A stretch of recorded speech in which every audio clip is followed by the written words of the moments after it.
Oh, you hear that ominous music sitting behind my warm, cheerful attitude. It's Curse of the Dead Gods. We're going to be playing it for a nice little afternoon stream today. I appreciate a game that's sticking to its tone.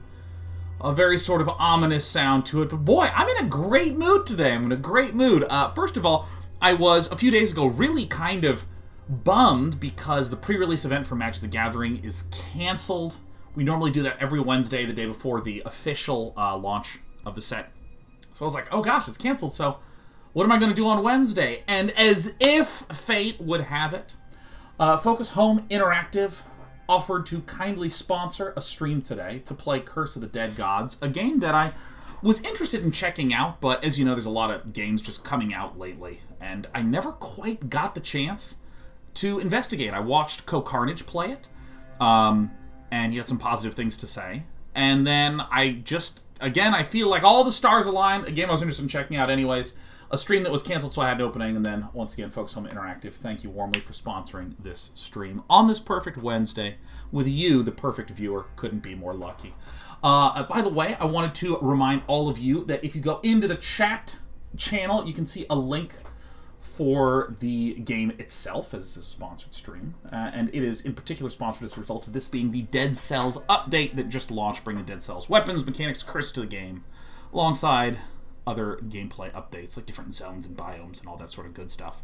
So for any of you that have played the game before, there's new content. For anyone like me, I'm excited to dive straight in. Slot 3, as always. Oh, let me actually just use my mouse and keyboard. The game's currently 20% off till the 19th of April, and today's the 14th, I think. It's 14th of April. Because it's the pandemic, I believe that it is March 230th today. Quickly, so it sounds like you are Lucky Bear. I really feel as such. And Jester, we're using a controller. Do I have control right now? Okay, no, I don't.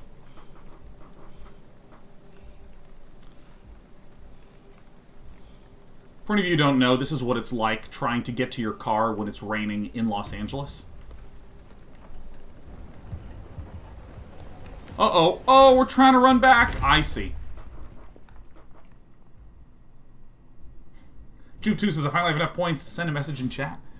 I better not waste it. Oh, yeah. Uh-oh. So A is to hold the torch. What's Y do? Okay, so A to take the torch out. Okay, so I can actually swing with the torch. But if I'm using any weapon...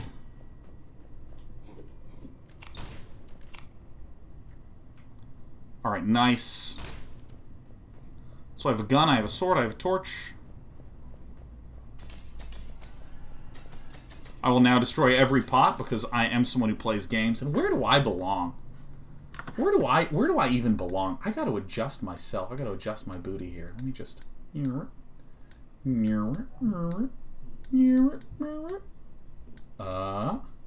front and center for you. I'm gonna go ahead and crank up the volume a little teensy bit. And we're gonna get right back to it.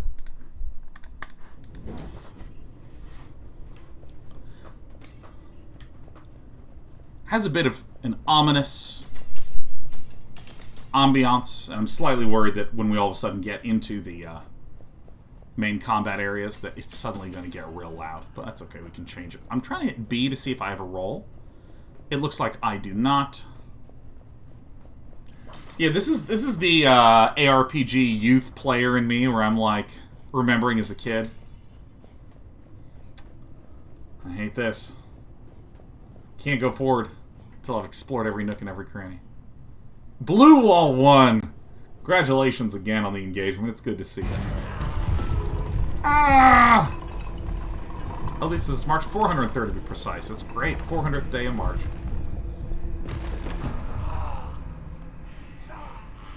Uh-oh. Uh-oh, I'm getting slurpied. Slurper time now, y'all. Alright, I'm in the game.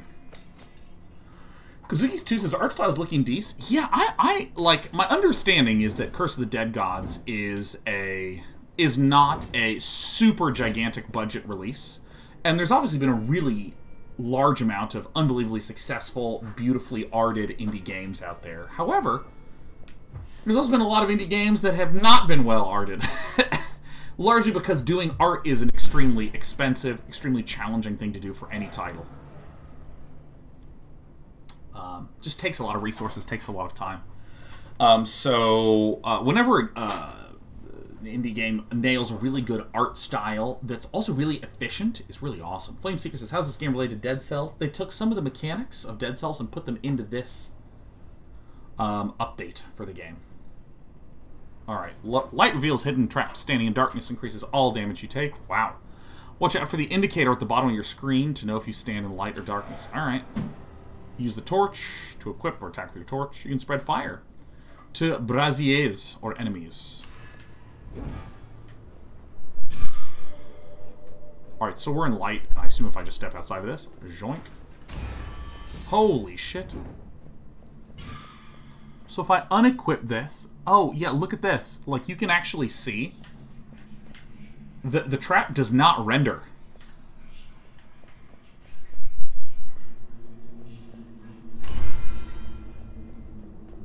Alright, that's nice. Some creepy sounds. Well, I'm sorry, that's just the way my voice is, Blue Wall. Alright.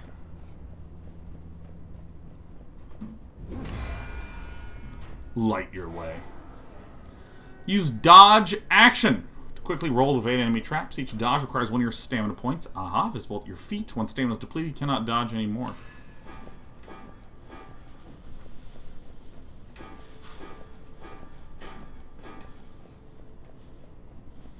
Wow, that refills very fast. Dodge a bunch. Use actions to equip and attack with your weapons. Chain multiple main attacks to trigger a powerful finisher. Use secondary attacks to shoot with your ranged weapon. Finishers and ranged attacks require one stamina point. Ah. So equip your weapon. Chain attacks to trigger a finisher. Nice.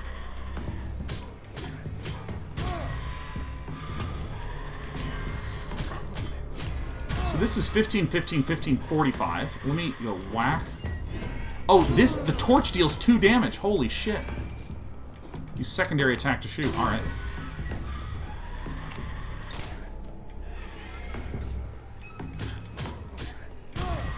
I have one more test I want to do. I assume there's iframes for the roll. Alright, sorry, not that good, not that good. Wow. It's pretty generous with the iframes. Oh my god!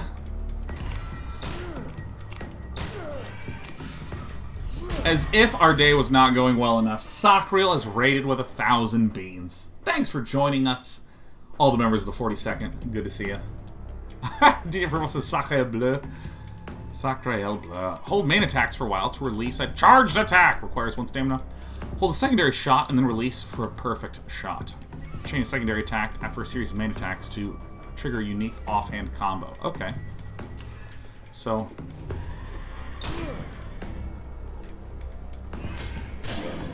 Oh, there's no stagger. Too many demon souls, huh? Holy shit. So whack, whack. Holy crap, it's a shotgun. Okay, hold secondary attack, release the... Oh, I see what the light is.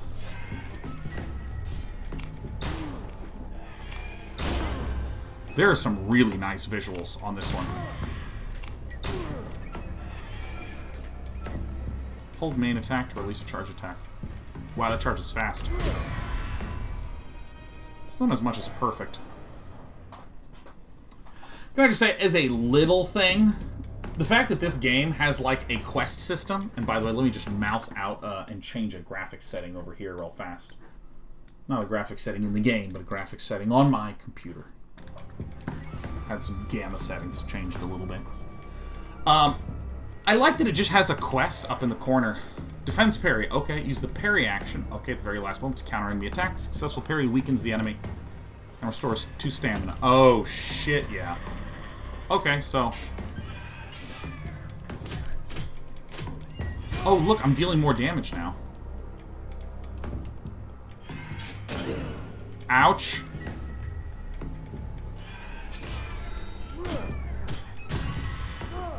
Alright, dodge through an enemy. Attacks trigger perfect dodge. So if I dodge...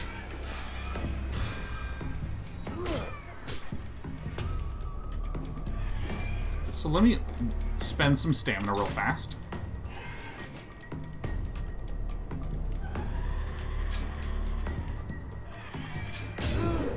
Alright, that's a bad dodge. That's bad. Oh, screw it. I'm just gonna kill him. Bob Francis, does ad means this is sponsored content? It sure is. It sure does. Enter training, continue to the end of the room to start your journey through the temple. If you want to practice more time, use interaction on the central marker for this room. No.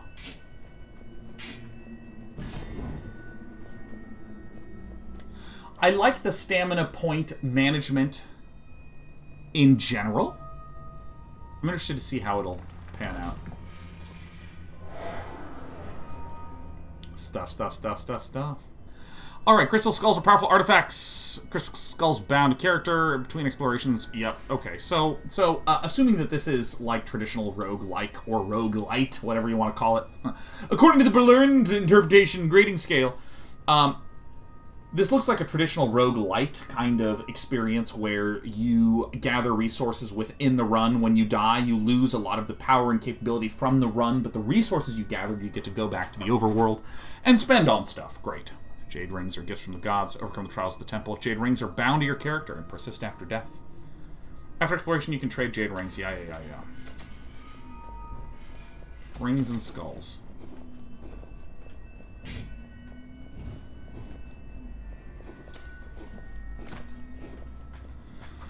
Loved that intro. Very straightforward intro.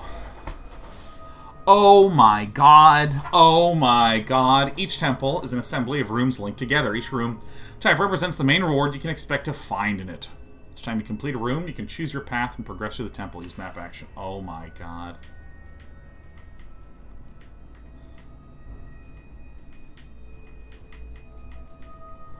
Ooh. Alright. Doing weapon.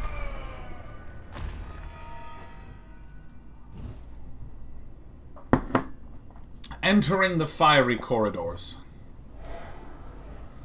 Watch out for your corruption gauge. Okay. Now, I will note, so I've talked a lot about tutorialization and intros and things like this. I kind of wish there were a few zones at the start where I went through just to beat the shit out of things and get used to the buttons. Because right now, I'm just trying to keep in my head all the stuff that I learned and now learning corruption. Okay, watch out for your corruption gauge.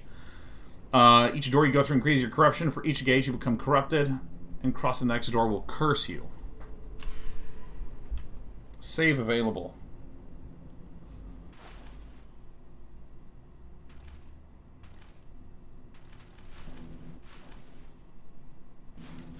What is this button?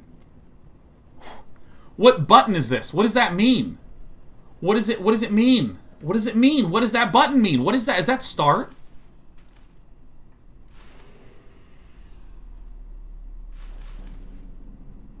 The start button? The select button? I hit select. I don't see. Has a save and quit. Oh, this? Is that what? Oh, okay. Whatever. I don't care. Let's go back to fiery corridors. Let's go back to fiery corridors. Let's go back to fiery corridors. Yep. Hiya. I'm going to light all of these because I will forget to do this. And I like completing tasks. Oh, wrong button, wrong game. Oh, it has a light lock on.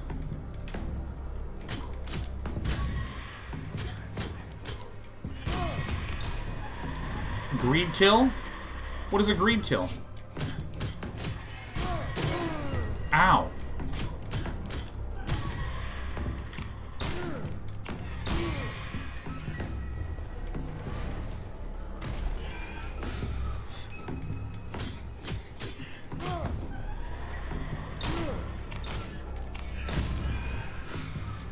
Now, this is a little bit of the problem of being a streamer.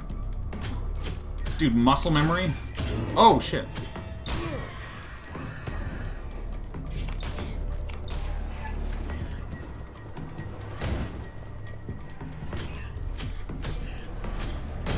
Oh my god, I keep hitting the button in Dark Souls that dodges. Oh, I gotta pay more attention. Holy shit. Oh my god! Alright.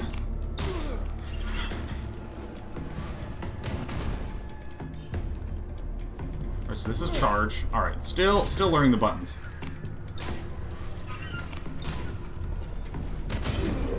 Holy shit, I'm terrible at dodging that.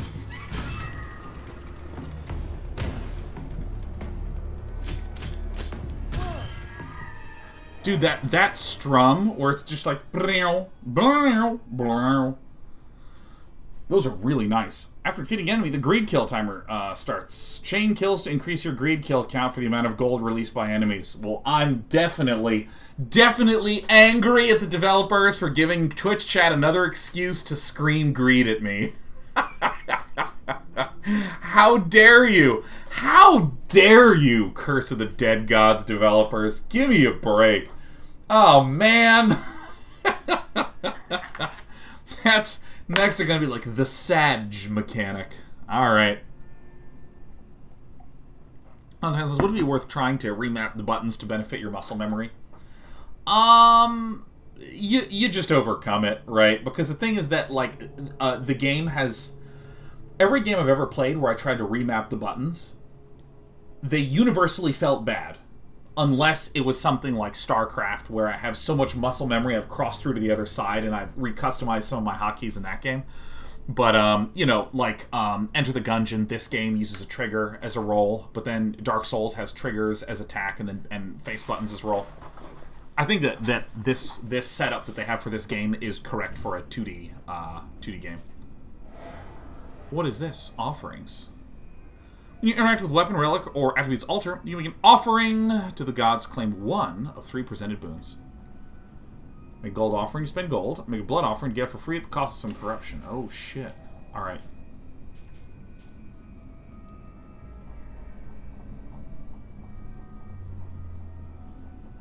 Restores 1% of max health for each enemy killed. Yes, please. I'll get corrupted. I get corrupted. Yeah, I feel like if a developer has their button set up and it's an action game, I just trust it. I just trust it straight up. Weapon bomb. Triggers a large blast. Restores 1% of max health. Keen bow. Fully charged shots inflict 50% more damage per character hit. 20% chance to inflict poison. Base damage. So how do I... So how do you... Oh, X is offer blood. Great. Give me this, baby. Using two-handed weapons. Oh, okay. Two-handed weapon action to equip and attack your two-handed weapon. Two-handed weapon skills. Okay. And what does corrupted mean? Ooh. Puma Awesome says, please respond to Maddie is Fatty. Can you... So I need a tab anytime I want to scroll. Oh. Oh, Maddie is Fatty. Oh, you're trying to get me to do my re-rolling on my rating? Not a chance. You know, let me respond to that in a quick comment, or in a quick moment, Maddie. So, I like generally slower based. Oh, I see. The weapon altar. I see. And then there's attributes. Okay, I'll go this way.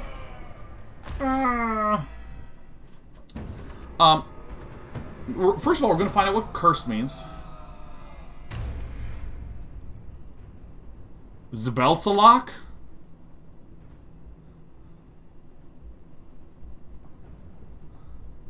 What? Ooh. Alright. Well, first of all, especially given my recent playings of the some of the Souls games, I do like some of the planning and interesting moments that happen when you have an action game that has slightly slower gameplay. Like, this game has a very sort of deliberate chunky punchiness to a lot of the movement qualities, which makes a ton of sense because... Okay, here's my general opinion on action-y things versus... Okay, backing up. So in my head, I think about what is an action-y, visceral, twitchy thing, and then what is more of a thinky, deliberation-y thing. So as an example, chess, turn-based game, looking at all the possibilities, very thinky, right? Very, what do I consider? What's the right choice to do? Something like a bullet hell game is very twitchy, dodgy. It's very, it's a lot about physicality. It's a lot about muscle memory, things like this. And what's interesting to me is, so we have these two definitions, and again, these are just words that I use to refer to types of experiences you have in a game. I feel like if you can kind of slide your game pacing along this scale to make your game feel a little bit more thinky and a little bit more consideration-y, and a little bit less twitchy and muscle memory-ish and reaction-y. And as an example, I've used this example before, League of Legends, short cooldowns, cheap mana costs, lots of skill shots. The game is a lot about your accuracy, the frequency with which you can hit a lot of these abilities because they're coming so rapidly. Whereas Dota, it eats up so much mana per ability, you get like 3 or 4 stuns with Sven in the early game, and that's it. And it's when is the right time to use those 3 stuns in the first 10 minutes. And again, I'll just state that when you have more breathing room, more time, more opportunity for stuff sort of like bake as a player, you get more of that thinky, consideration-y type thing as a player. But as a designer, you get more room to create keywords and things. So, for instance, if you are playing a bullet hell style game where there's hundreds of enemies flying at you and thousands of bullets that you're dodging through, it's a very spammy sort of thing. But when you have something that has the pace of like what Curse of the Dead Gods has, you can do things like this particular unit will explode in 30 seconds. And because 30 seconds is within the time frame of when action happens in this game, that's a sort of an interesting thing to experience. And so I'm really excited about that. Each time you fill your corruption gauge or curses, add modifiers to the classic game rules and last till the end of the run. Where the 5th and final curse will strongly jeopardize your chance of success. Well, we're going to be getting that immediately.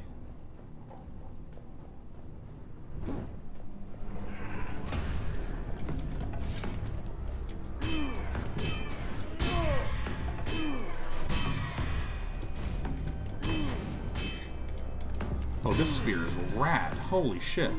Oh, this takes 1 stamina per swing? Holy shit, yeah. That is awesome. Yes, please. Yes, yes, yes, yes, yes. Oh my god. This is, by the way, I accidentally made the perfect point for what we were about to do. Most of the time I make a point that's not relevant and I keep dying on accident.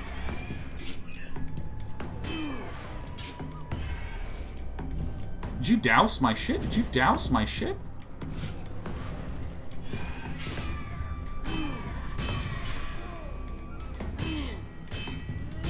Greed is good. Oh. Ilden's asked if it's more like Hades or more like Diablo PoE. Right now, I would describe it as... It feels like halfway... And again, I've played for like minutes, but it feels like a more action-y, faster-paced Souls game. It does not feel spammy. Whoa.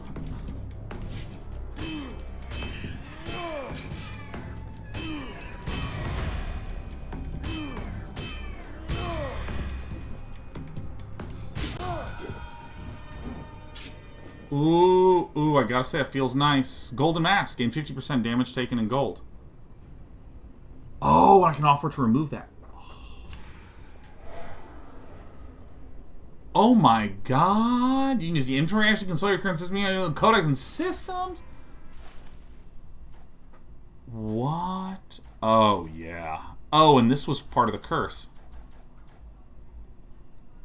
Spelsalak. Did you guys name this one letter at a time? One of your relic slots is locked away, so this is a relic, right? And I assume the number above is very similar to like Loop Hero, where it's just the level of the item is a simple heuristic. You gain 3 divine favors. What do you think a divine favor is? What do you think Divine Favor is?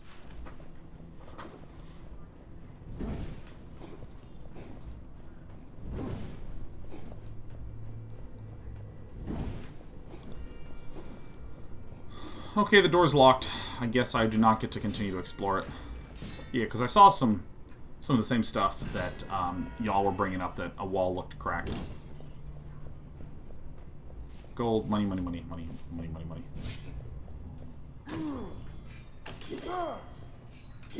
Oh, this actually locomotes me. Mad Oblivion says Divine Favor is a shop reroll. Oh, terrific. Thanks, Mad Oblivion. And, as... Oh! Oh, shit! Fuck! So I saw Excalibur Z excitedly talking about the having played this game before. Has anyone else played this title? Bosar says there's a situation where someone's not sure if you want the spoiler. That's definitely my bad, yeah. We have a pretty rigid no spoiler policy here. And, wait, what?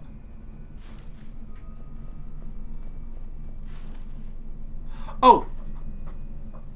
By the way, can I just say that the UI in this game has just been top-notch. I'm going to come back to that in a second.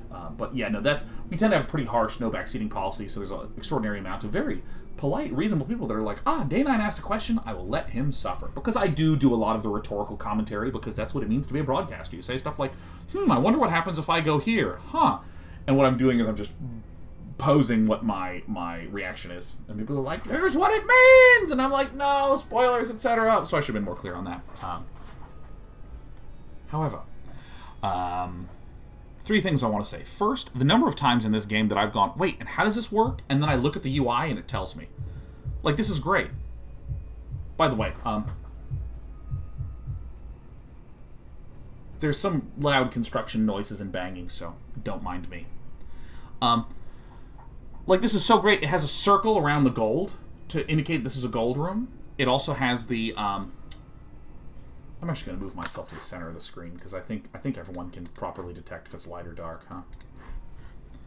Yeah, it has this, flickering, shifting back and forth thing to indicate this is where it's going. I mean, it's just terrific. So that's thing one. Thing two, Sean, will I do a reroll of the Magic Legends review?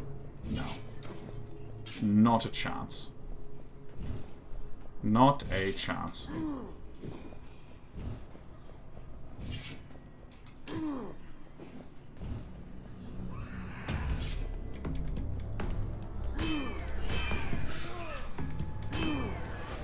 Can I? Looks like there's a low cooldown too.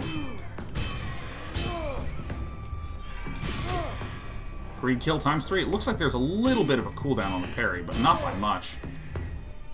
And this is an extraordinarily satisfying weapon, I will say.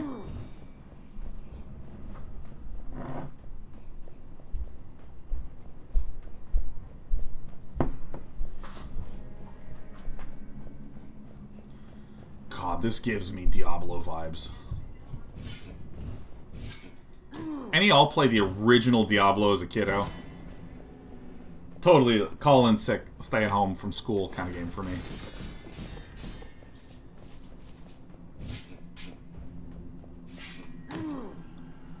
Something I have to get used to in this game... Oh, shit. Something I have to get used to is that, like, if I want to pull out my spear and attack with it, I have to hit the button and then hit the button again. So, for instance, X pulls out the sword, Y pulls out the gun. Oh, Y actually shoots the gun. I see where some of my muscle memory is getting a little confused. Okay, again, by the way, this is brilliant UI. This is really, really, really great, right? So, I can hold the two-handed weapon, right? And look in the bottom left. Look at the UI. If I hold the torch, it gets highlighted. If I hit X or Y, it highlights the pairs. And if I pick this one, it goes up together. So the highlighting is there to show that the pair of weapons is out. So if I hit this, and then I tap Y, it doesn't shoot a gun. It equips the pair of weapons. And if I hit B, it doesn't swing the spear. It equips the one weapon.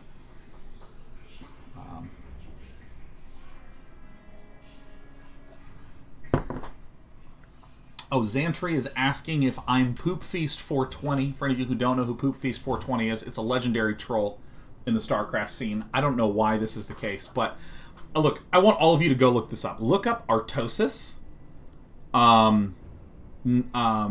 GSL names. You should find it. GSL, which is the most prestigious tournament in the history of StarCraft 2, that's been running since the StarCraft 2's release. The game, Artosis and Tasteless, and Tasteless is my brother, Dan is Nick's casting partner. Or sorry, excuse me. Tasteless is my brother, Artosis is my brother's casting partner, and Artosis' name is Dan. Jesus, sorry, my brain's like melting. I'm switching between names. So, for whatever reason, GSL, which is a Korean broadcast, the only people that speak English in the building are Nick and Dan. They did this thing where they would take questions from the English-speaking community and would have Dan read the person's name out loud and then read the person's question and answer the question. And they did filter out some of the nonsense troll questions, but they wouldn't filter out any of the names. So what Artosis started to receive was people with ridiculous names broadcasting or making Dan just say them, like Bagely Bagel and Poop Feast 420. May I link the YouTube link, Flameseeker Scipio? Absolutely. It would be a pleasure to have you link them.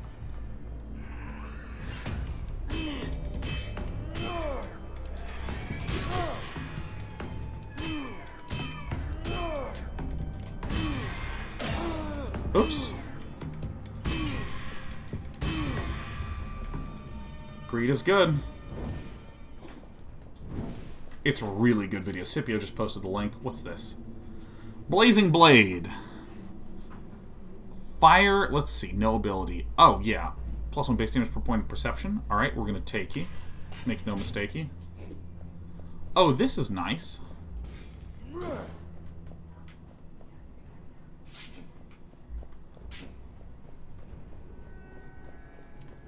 And the question was, is the legendary question asker Poop Feast 420, was that me? No. Alright, so this cannot provide to me any knowledge. Alright, great. Earn powers of the dead gods to improve your attributes on a run. Nice. Each point of constitution increases your max health. Dexterity increases all your weapons base damage. Perception increases any gold income and the chance enemies drop gear objects. Okay, well. Huh. So do I just get one? So I have 912 gold, so I'm just going to get this. Alright, so I just get one. Got it. And if I hit start, I can now see... God, look how good the UI is. And I'm wondering what my weapon buff is. And look, it just shows +4 to show that there's the 10% damage boost. It appears to round up. I mean, it's just such a clear interface.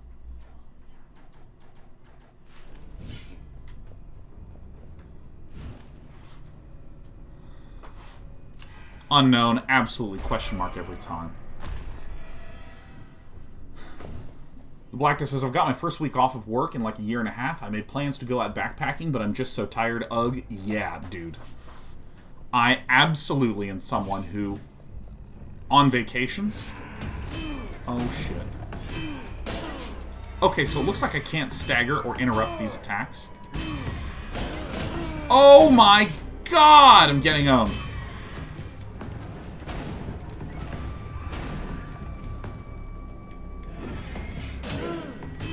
Oh, God, I'm hitting the B button again when I mean to hit the,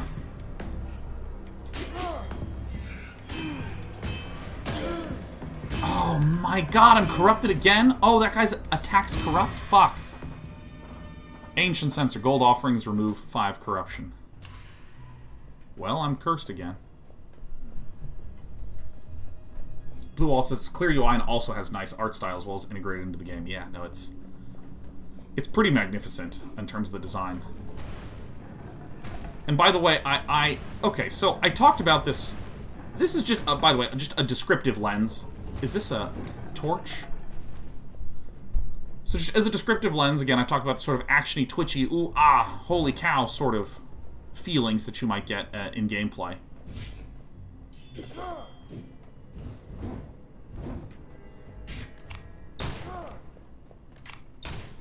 Wonder how those open up.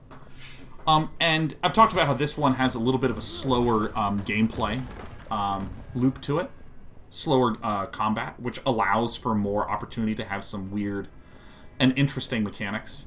The game also pauses,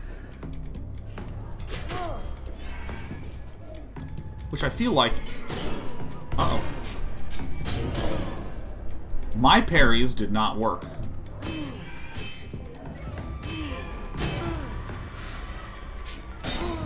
Oh my god. Get me the hell away from there. Oh shit. So, can I parry this?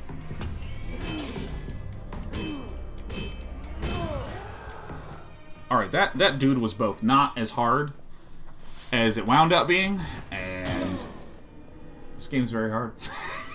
It wound up being not as hard, but I took a shitload of damage. Crud. Anyways. I like that the game kind of has a little bit more of a deliberate combat. A little bit slower, a little bit more... Max health, treasure find? Max health and treasure find? Oh, I don't give a shit. Wait, by the way... So I see that there's this thing that is at the bottom is lighting up. I see this 3 is lighting up. Huh. AC Ostro's asking if I personally get anything if one of you uses the link for the purchase. Well, I mean, you know, a nice signal to the sponsor that lets them know that you click the link through your pal Day 9. So this is just max health and treasure find, so I'm just going to offer blood. I don't care at all. Curse me. And it looks like I can get a proportionate fill. Ah. I'm getting a weird pain, like, right here. It's like a headache that's right in my eye. It's like it's here. And I don't like it.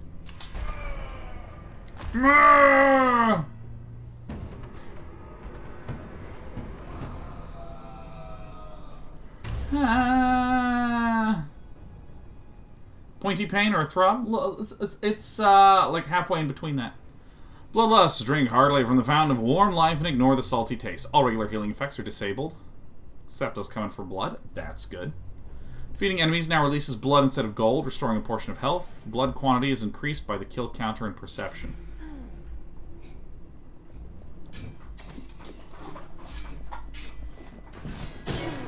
Shit. Oh, fuck.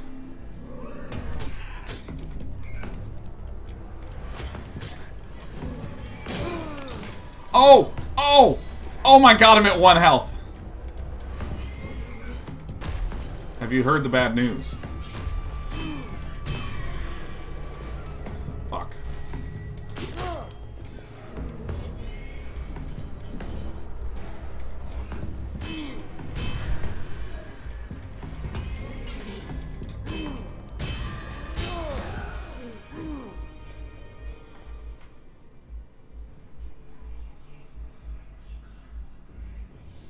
Serpent Blade?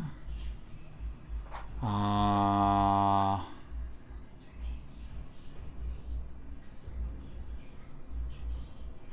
don't know. Offer to the gods. Let's go. Give me that money, baby.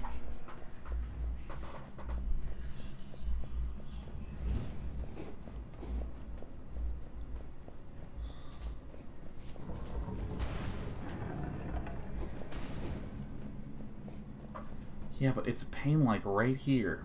It's right here. And I don't like it. Do I make the enemy knock this down? Is that how we do it?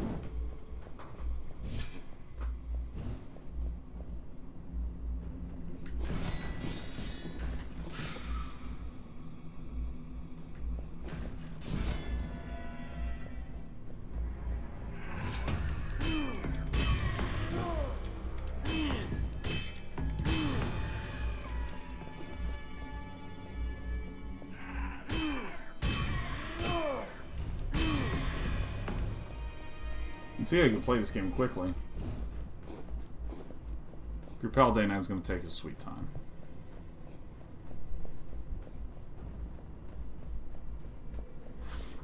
Just as I tell you, the headaches aren't as bad after I moved up here. Yeah, maybe I should just drink some damn water.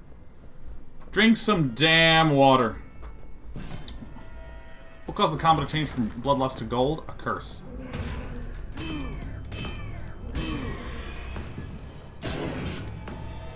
Oh! Oh! I'm alive! Damn it! I freaked out and I went, ah! And then I tried to roll, but I hit the B button because I've been playing Souls. Hydrate or die. I don't know. I don't know. I never get headaches. I never have ever hit headaches. Saving. Good.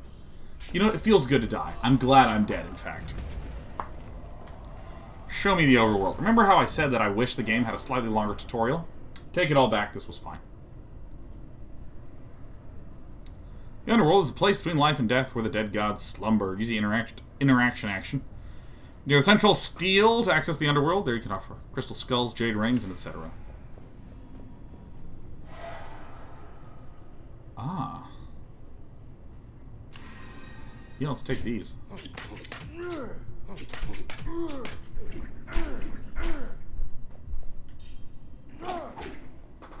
Wow.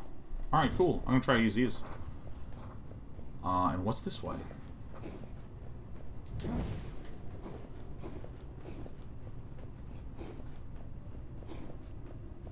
Nothing.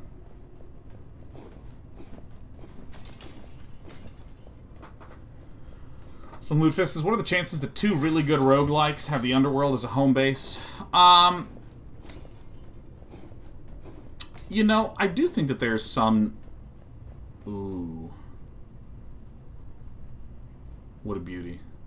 What a beauty. What a beauty.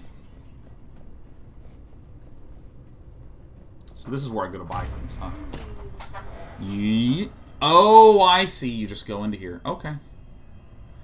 Blessings of the Dead Gods are powerful passive abilities. Unlock blessings and equip each available blessing slot. Nice. So I have 10 skulls. Fire illuminates farther. All fire damage is reduced by 20. Gain fury. You take damage. Greed kills. Restore 1 more stamina. Trap steal 100%. Oh, yeah. Absolutely. Money, money, money. Money! Oh. Restore power to the forsaken weapons of the temple. Unlocked weapons can be found in the temple in future explorations. War Macarena. Gusting glaive. Alright, what's Forge hammer. Yes, please. I think hammers are awesome. What's banish? Oh, I see. So this prevents... So this is find them in the temple. I don't know what that means. Okay. Weapon altars in the main hall offer gear before your exploration. Restore altars for more choices of starting weapons. More altars. Okay, so question. Is the area that I am starting in the temple, or is the area that I am fighting in called the temple? Because this says restore weapons, you can find them in the temple.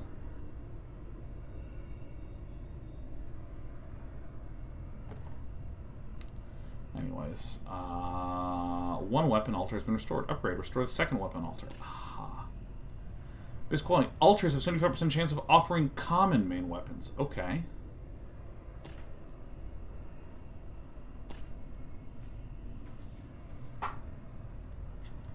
I'm adding possible drops to the run. Got it. Oops, oops, oops, oops. Let me go back here.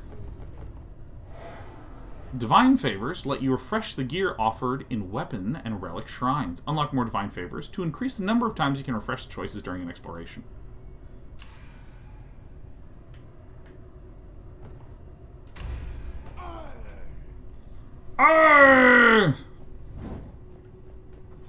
You know, due to the fact that my little head hurts a little bit, I'm just going to get some water. Consume the crap out of the water.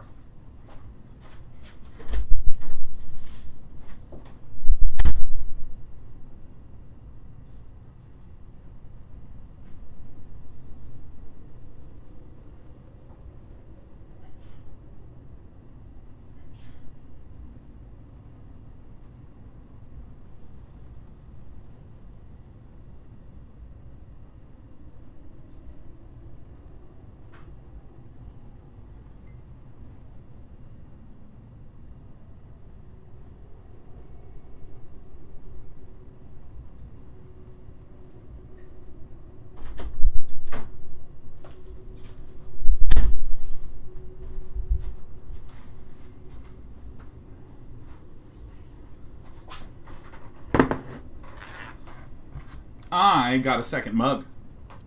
I'm incredible. Ah. Alright. Let's run, baby. What?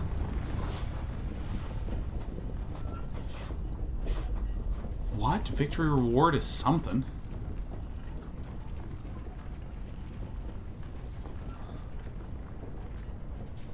What is the Blood Hunter Hunts? Escape from your worst nightmare. 2 per room completed, plus 10 if victorious? Like, what if I do this? What is this?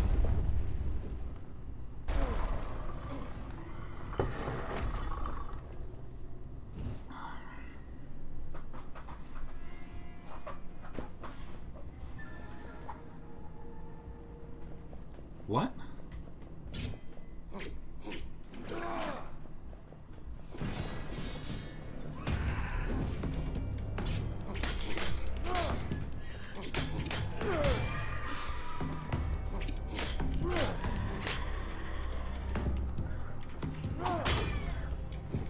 Oh, it pulls him closer.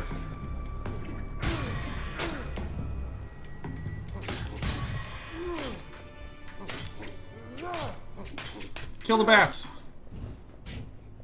Is it if I get hit, it's over? Is that right?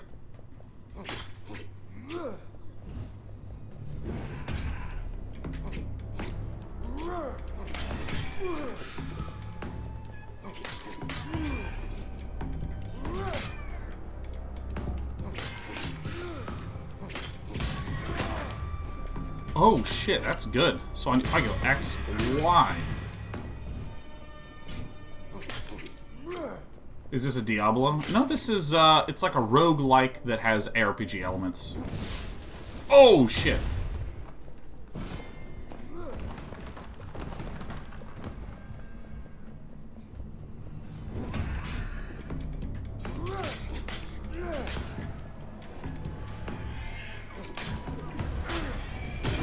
Oh shit.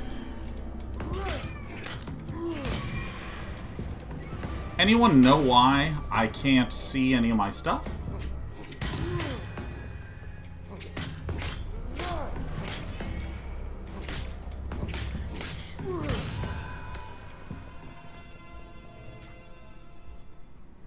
Sure, I'll take this shit.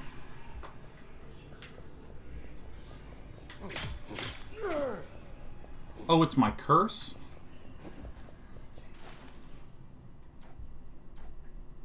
I don't have one. Where's the curse? What's causing me to not be able to see?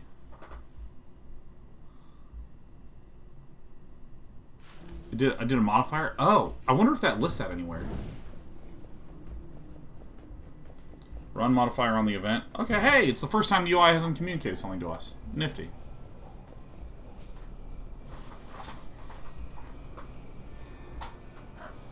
Oh, we're gonna take that, baby. How much gold do I have? No one knows for sure. Alright.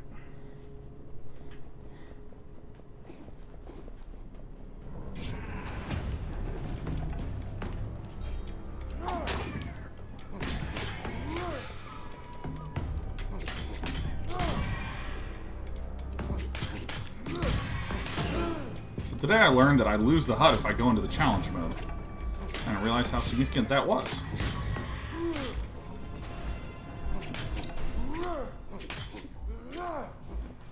$15, $15, $15, $15, $15. Not that I can see any of this, but, you know, this is what I get.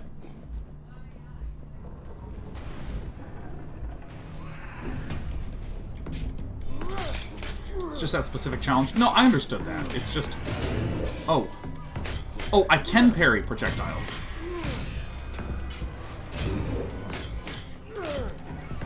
Did I successfully dodge it? Who knows? This is great. This is...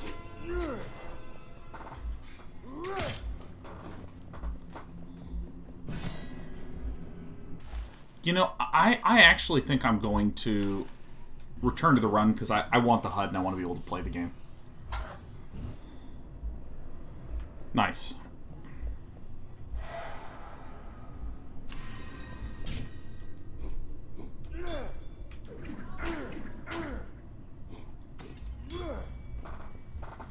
This is the best MTG pre-release event yet. Okay, so let's do the Temple of the Eagle. Let's try this out. I like the HUD. I want to see what's going on.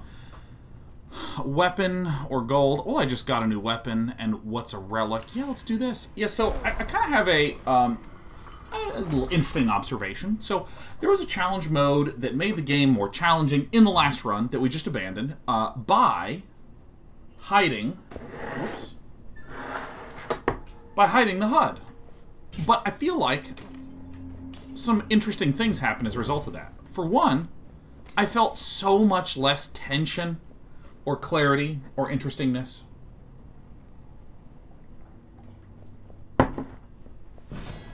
And I feel like what's fun in so many games is this really subtle thing. Oh, those are nerds. All right.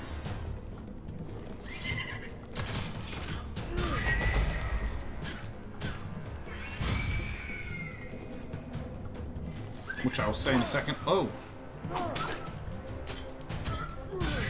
Ooh, these work kind of nicely together. There's this kind of subtle thing that can happen in games that's really easy to... Oh, shit. I wish I'd gone the other way. Which is, it doesn't sound pleasing, but I guarantee you it is. Especially if you do any prototyping of any cool idea you have in your head for what would make a really nice game, etc. You'll feel this. If I don't know what the impact of my choices are, it's hard to feel anything about my choices, no matter how cool or fun the actions are. So, for instance, I didn't roll just there. And because I didn't roll, I took 50 damage.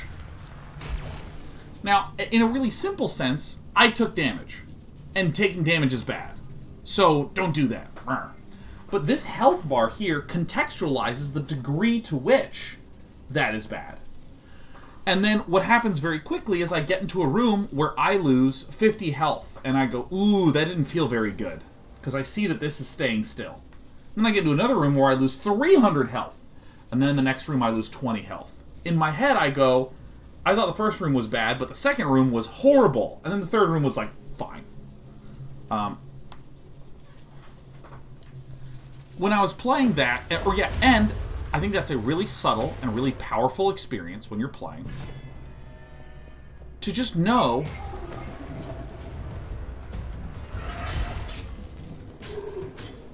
oh my god, this guy. Oh, wrong buttons again. I feel like it's a powerful thing when I take that damage and I glance down and I go, oh my god, I took 25 health. That's bad. And that when I had no UI, as a result of that challenge, it was really hard for me to, like, feel anything at all about what was happening. I didn't like that.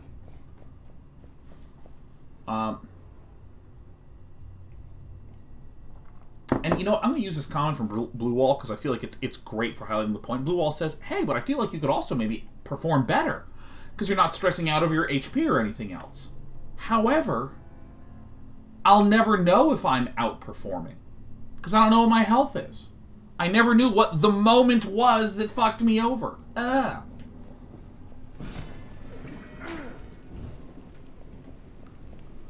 It's so hard. And in fact, if I were your comment, you're outperforming, notice that you psychologically are talking about the goodness or the badness of a performance relative to this thing. This is really, really critical. A thing that you can measure your success or failure against. Which is different from probability of things going well or strategy or any of this stuff. For instance, I might have an ability that says if I am below 50% health, deal more damage. So I want to take damage to be able to, strategically speaking, perform better.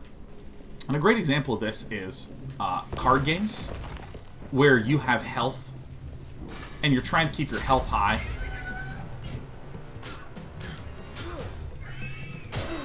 Oh, wrong button again. It's gonna take me a minute. Every time I'm talking, I start going into Dark Souls mode where I roll with my secondary attack button. Taking damage from an enemy deals 30% back. Sure, I'll take that shit. Oh, there's nerds! I did it again. Fuck.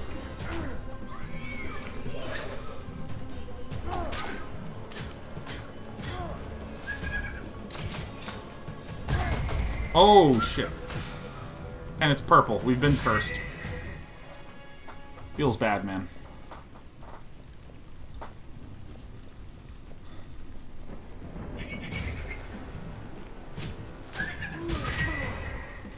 God damn. I'll get used to the combat as time goes on. But like, if you're in a card game, you do some choices, and then your opponent goes down to 10 health, and they start at 20. Hey! Making progress. Things going great. Then they get to 5, then they get to 2. Now, putting your opponent closer to 0 doesn't necessarily mean that you are always a higher chance of winning. I'm sure many of you have been in a situation where you're like an aggro deck, and your opponent's at 6 health, and you're like, ugh! There's no way I can deal 6 more points of damage, I'm screwed. So you concede. And your opponent, and you're at 20. But what the number allows you to do is allows you to know and to say, aha. Finishers deal critical damage.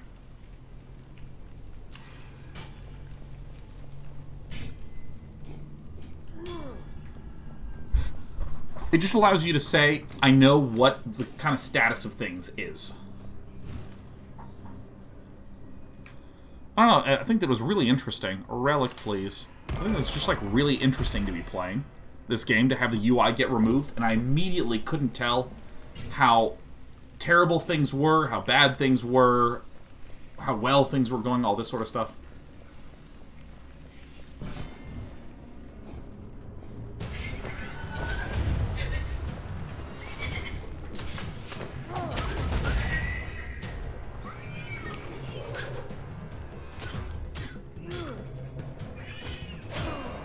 I keep thinking that if I hit, it will stagger their attack. Oh, I thought I parried that.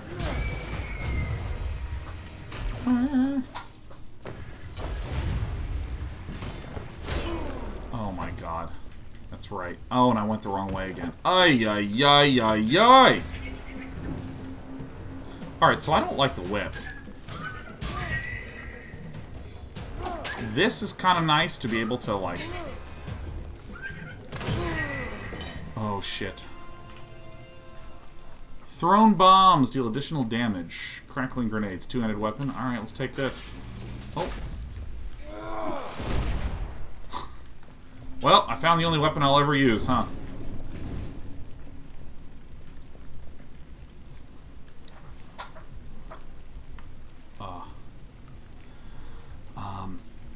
So hold on, there's some... You know, I normally can tab out, but this game uses an exclusive full screen that I'm not entirely sure how to change. So I'm going to rearrange my UI a little bit here, over here. So does that mean you think that the challenge is an anti-design? Is there an interesting space where that challenge feels useful?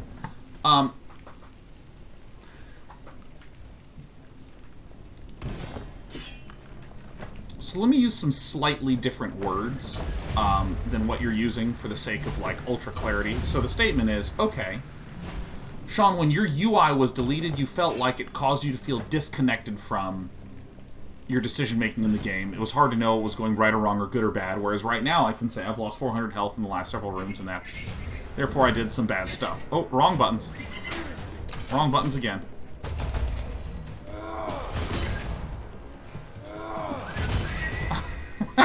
Yeah, alright, I like the grenades.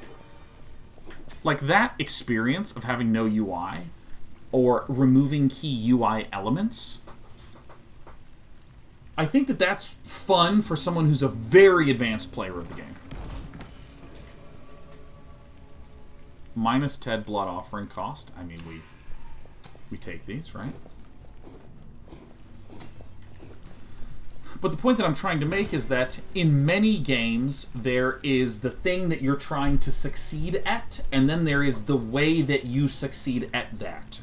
So most of the time, the thing you're trying to succeed at is the win condition. Like, you're playing Magic, you start at 20 health, you're trying to bring your opponent's health from 20 to 0, right? That's the thing you're trying to succeed at. What's the way that you do that? What's the process? Generally really complex, subtle resource games of like, oh, I 2-for-1 with this creature and this combo card actually gives me enough value to generate one creature per turn, which can cause them to yada yada yada yada, you know, like, and in the end I will eventually have a Teferi that ults. Like, it's those types of like long form complexities that we think of when we think of the game, but again, what am I trying to succeed at? What's the win condition? In this game, it's keep the health above 0 and advance to the next room. And it's really, really, really, really, really, really basic. And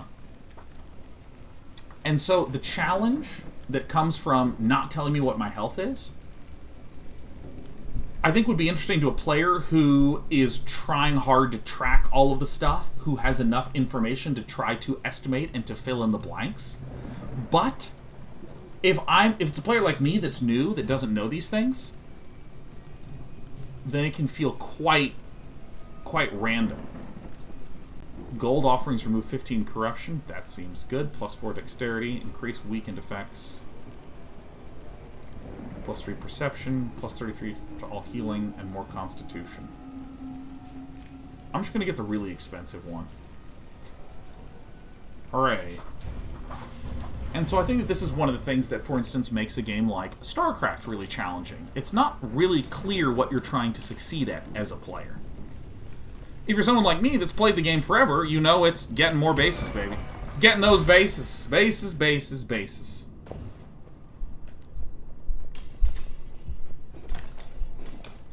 It's a resource game. So if you're doing exchanges and you're getting behind on resources, that's bad and all that.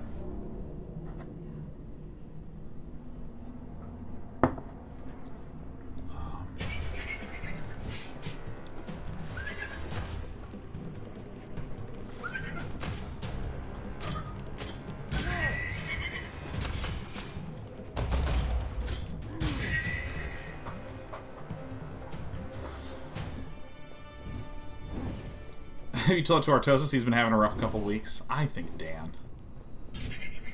Oh, wrong button. Wrong direction. I have no one to blame but myself. Dude, I'm going to start throwing grenades. Oh, I'm so bad. Charge attacks weaken enemies. Braided whip. Shh, no, I'm going to offer to the gods. There you go, guys.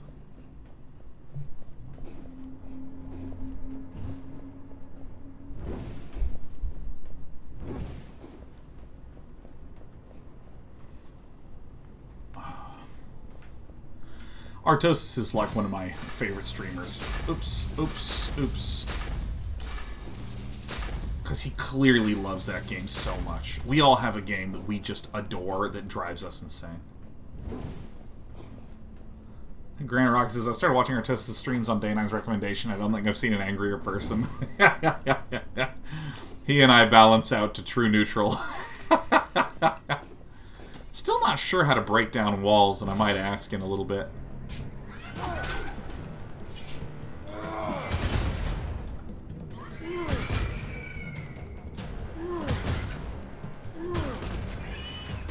Oh, I'm so terrible. Oh, I thought it was dead. I thought its health was at 0, so I just walked forward and he just killed me. Fuck. Oh, God. Ah.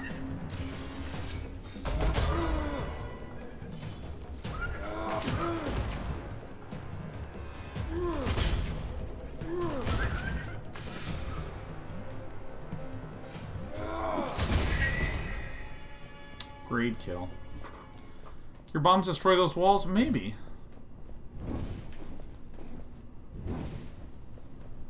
Dumb question. What do curses do? It looks like it does one positive thing, one negative thing.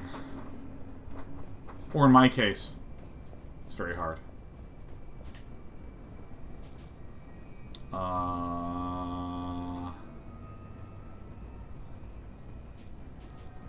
Each greed kill removes 1 corruption. I'm gonna do this one. How do you like limited healing as a game mechanic? I feel like, Nagmar, when you say limited healing as a game mechanic, I feel like it depends on what we're talking about. Because, for instance, in a game like a roguelike is about your health going down. That's what the whole genre is about. Death. You go as far as you can until you die, and you completely start over again. So if there were regular healing, I feel like it would be... It wouldn't be... It literally would delete the genre. I think that in multiplayer games, healing, I think, has the potential to be an extraordinarily toxic and disastrous mechanic. Do I want gold or do I want gold?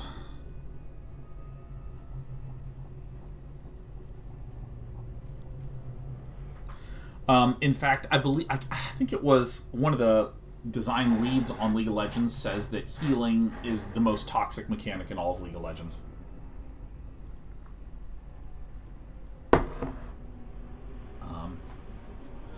And the idea is that, for many people, if someone's at full health, okay, I've made no progress. If they're at half health, I'm halfway there. If I'm at 25%, I'm 25% there. The idea of health going down is essential for me, the player, to get a simple, clear sense of progression.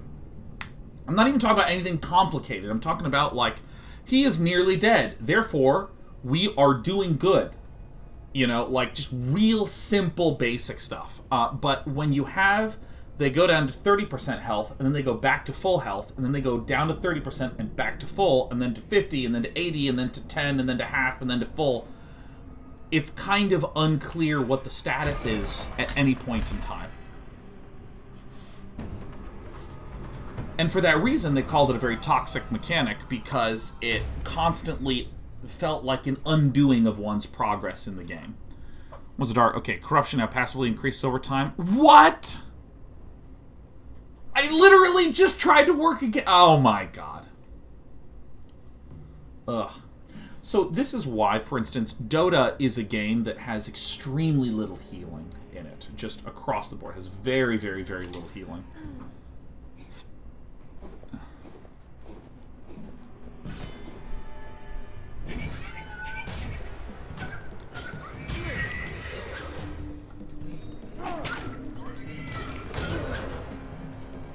I only got parried once on this run.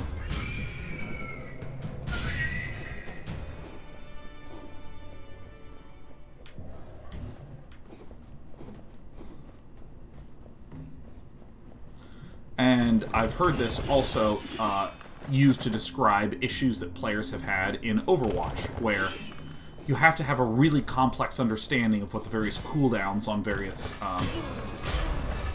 Oh my god, you know what? Just kill me. There's a really complex understanding of a lot of cooldowns of things. And that when you start playing against better and better players, it's about, like, we need to just delete one person. My god, please.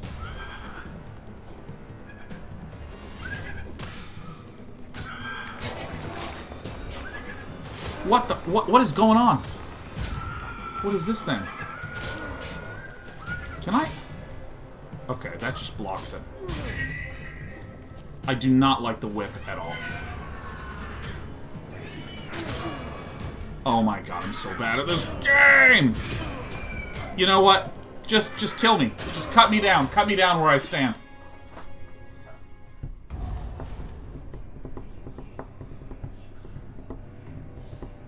You know what? I'm glad I'm dead. It's a relief. Death is a release from my poor decision making.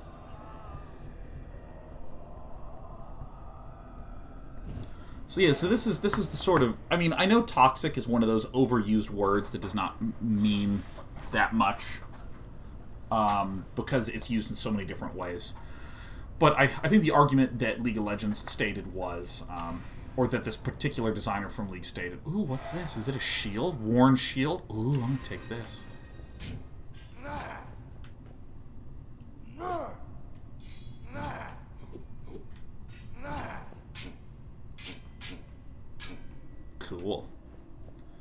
Yeah, I think it's this idea of it really disrupts the progression. And this is also why in games like Magic or like Hearthstone, card games where if you have too much healing... Let's do this. If you have too much healing, it ruins the sensation of me doing anything positive at all. So you wind up with situations in Magic where, like, generally health just goes down. It's pretty rare and situational to have regular healing in the game. Same thing with Hearthstone. Oh, I like this. I like this area design. Haha! I'm learning.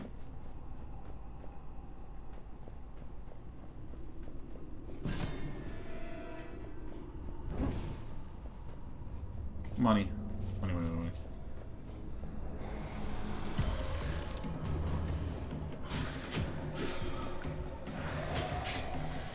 Oh, Jesus, holy shit. Oh, it's a poison man.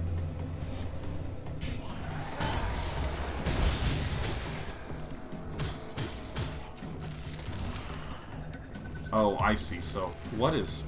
Okay.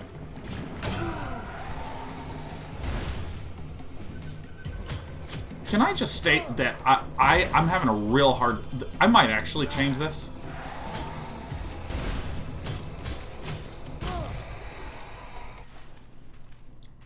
Let me...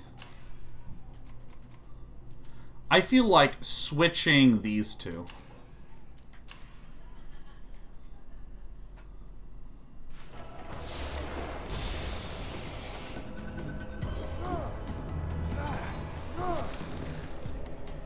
I feel like this has been in more games that I've played. Nope. If you need me to be wrong about anything else, feel free to continue to watch. We do it all the time.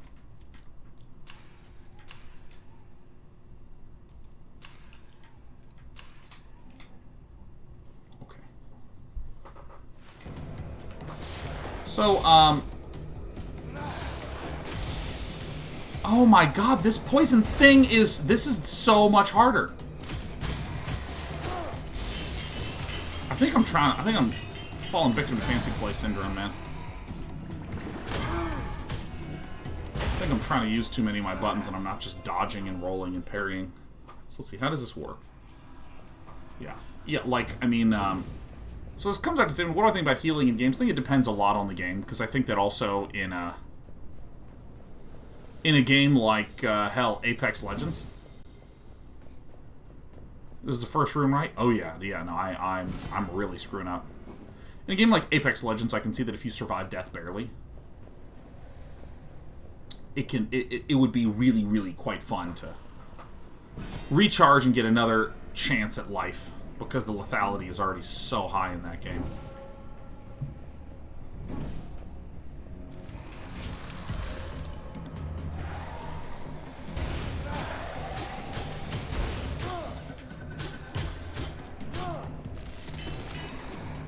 Shit.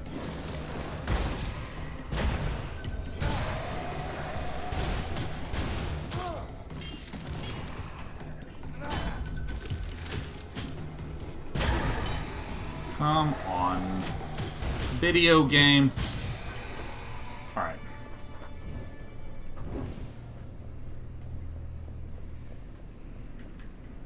What's this? Primal Hammer? That's a lot of damage, huh? Oh, it's because it's two-handed. Oh, I love this. Blue Wall says, can't remember seeing you play a turn-based RPG. Like which ones?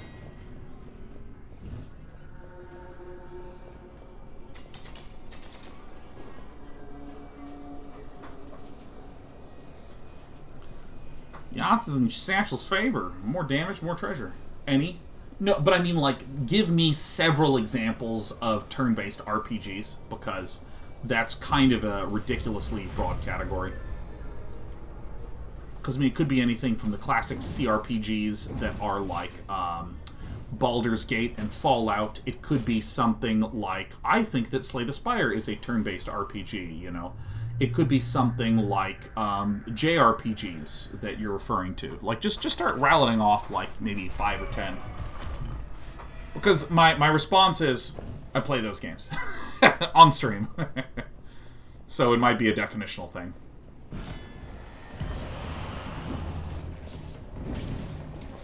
Alright. Oh my god, I hate poison! Poison is the worst thing ever!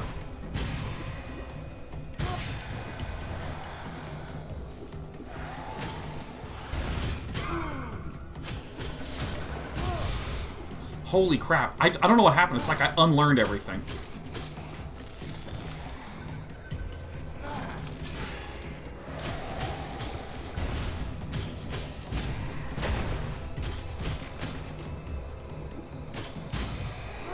Greed is good. Greed is good.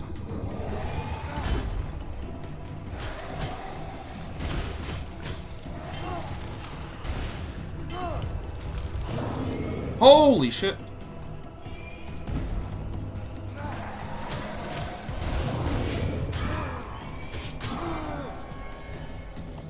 God, that audio cue when you get hit is awesome.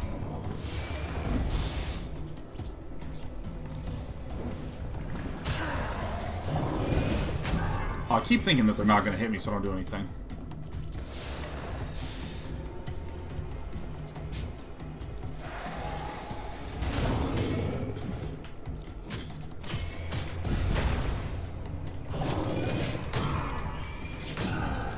Oh my god, I missed both those parries, like, by a wide margin. Oh my god. I'm taking so much damage in this. I'm going back to the first zone, man. Well, this is Pokemon, Final Fantasy Octopath Traveler, Dragon Quest mean traditional JRPG. Oh, traditional JRPGs. Ah, yeah, we did the original Final Fantasy VII for a little bit. You know, and I'll be honest, I just don't really enjoy traditional JRPGs that much. I think it's one of my lesser played, lesser enjoyed genres. Shinya Commerce down. I'm actually going to play Balan Wonderland. No, the reviews made it seem like it was not a particularly compelling 3D platformer.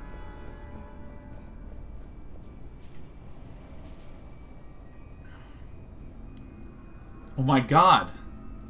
Oh my god, this was made for me. 25% chance to automatically trigger a parry. Thank you. Electrocuted. Is there any, like, health gain stuff? Here, take my blood.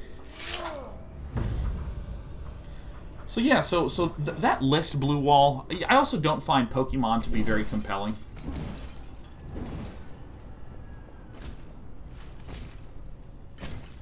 And what is this one? Healing? Oh, hell yeah. I said it. I like the Pokemon card game.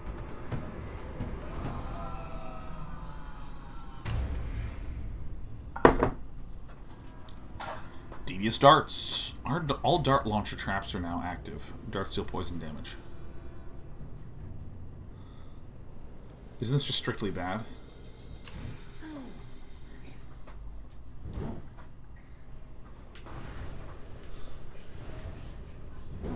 What? Why is my shield not doing nothing? Oh, because it's healing. Yeah, I'll take the cursing. I don't care.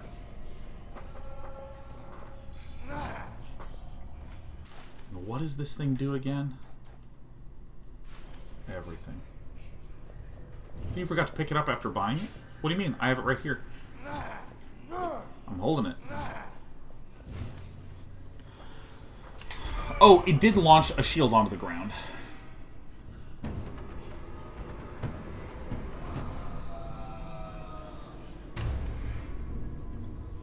Part of the map transforms into unknown rooms. Seems great. That's the best possible curse.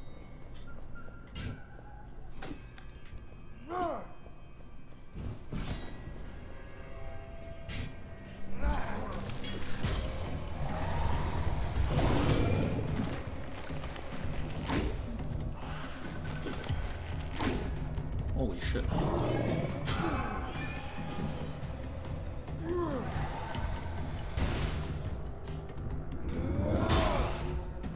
Oh, that is satisfying as hell.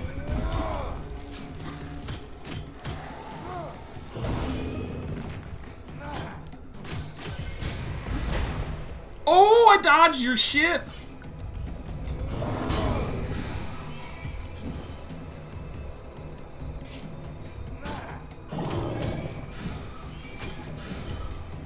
Wow, the iframes on rolling are really generous.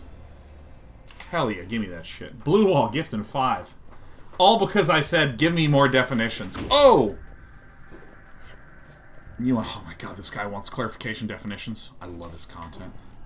Thanks, Blue Wall. Yeah, to close out the Nagmar comment, I think healing just really depends, because in some games it's a mechanic, in some games you need to not have it in order to support other key systems, and in particular in rogue-lite, I feel like the game is a game about virtually impossible attempts at healing.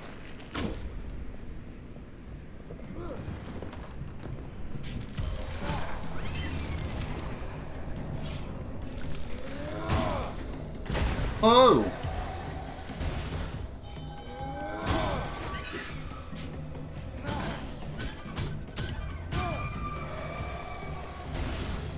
Now we're cooking with portals, man.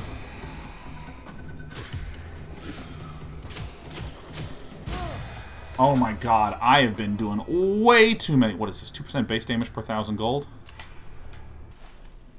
Yeah, I've been doing this way too parry heavy, and I'm not rolling enough.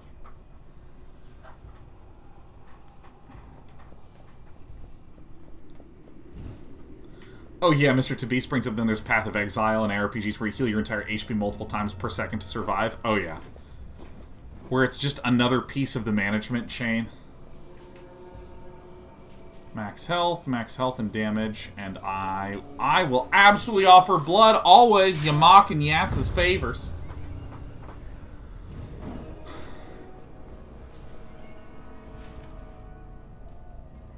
Let's do upgrade.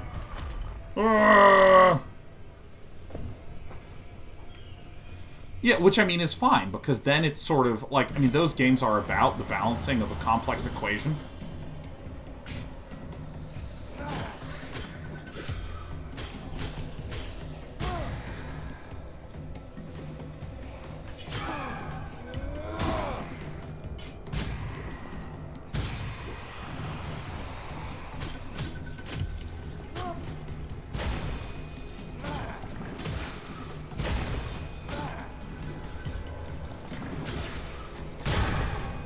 Aye!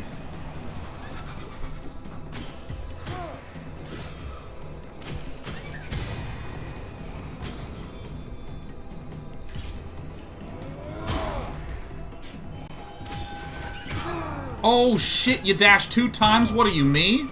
I'm the only one who's allowed to dash twice. Ah! Dash twice.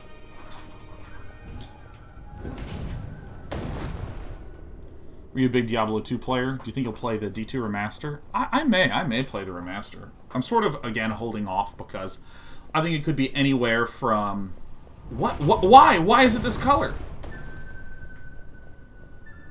Is the whole room poisoned? What's going on?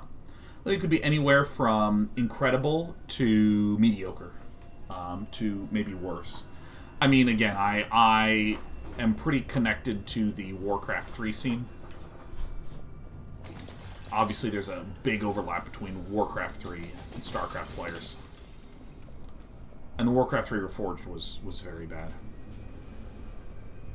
Primal Hammer.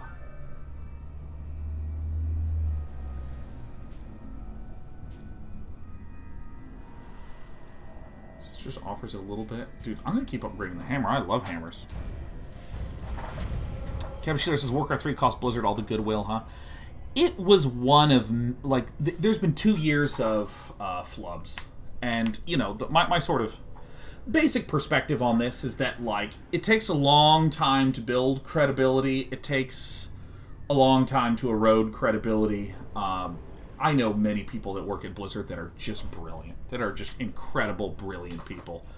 And it's very possible that there were 6 to 10 isolated, circumstantial, painful, rough things. Because, like, for instance, if there's someone who's working on the Diablo 2 remaster, it would not surprise me if all the Diablo 2 people did not even interact with the Warcraft 3 remaster at all.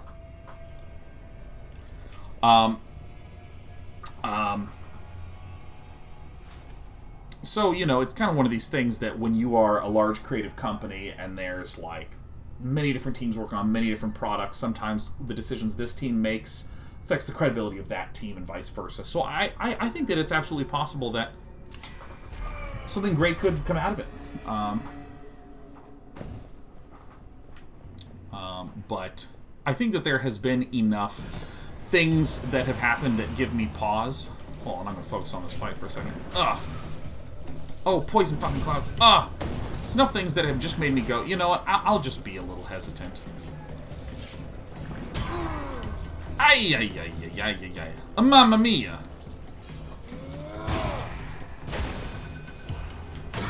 Oh, wrong button.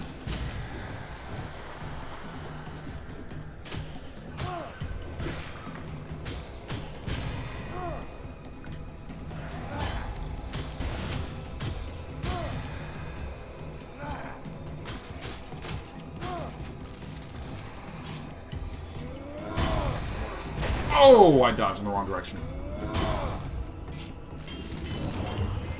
Oh, shit.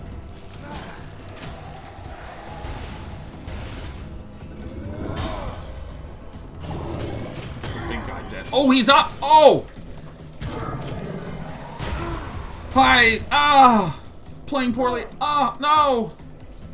Stop being poisoned. That felt satisfying. Oh, yeah. Perception. I'll take it.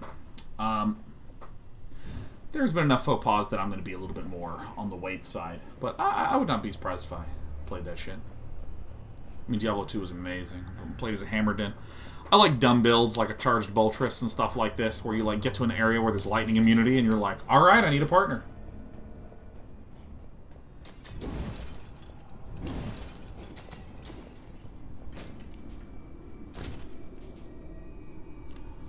Alright, shield. Parry and reflex projectiles? Oh my god, main weapons affixes are doubled? Okay. No, I don't want any of these. I want none of these, yeah. I wonder what the 2 means. So here's a question. What do the colors mean? So you see this barbed javelin, how it kind of has this bronzish outline? Like right, like here, sort of bronzish, and then here it's like goldish, and then here it's like purpley. Similarly, I'm like, well, what makes something level 2 versus level 3? I don't know. I don't know. I'm not going to worry about it too much here.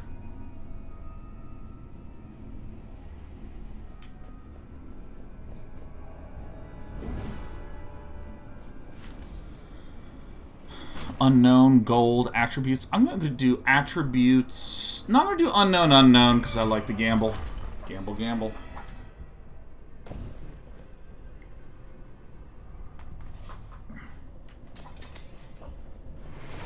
Oh my god. Swiggle says hello from Denmark, Sean chat. What up, Swiggle? What is up? Get me out of the pools. Uh-oh. Oh, is this my responsibilities in this? Is that what this is?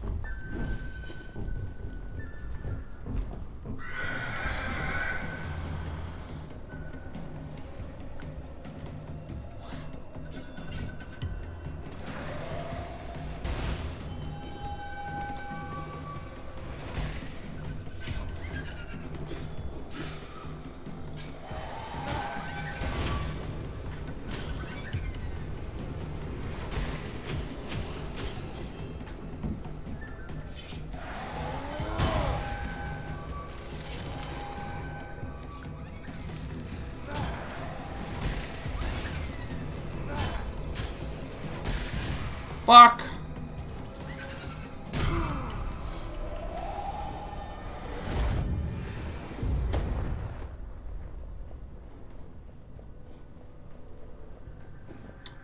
Shame. What a shame. Auto parry saved you. Sure did. You know what? I want 3 curses. Maximum stamina is reduced by 1. Killing an enemy with any weapons restores 2 stamina points instead of 1. Alright, alright. So what happened? I entered into a sort of random challenge room. I'm not restoring any health, man. I'm so cursed right now.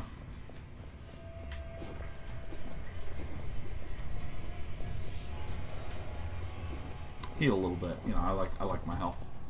So what happened is I entered into one of these classic rooms, which is complete the challenge, and if you do, you get what's in the chest. If you lose everything.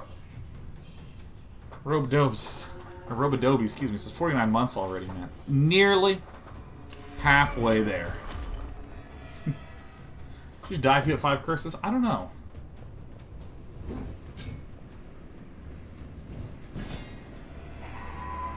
Zucat the Witch.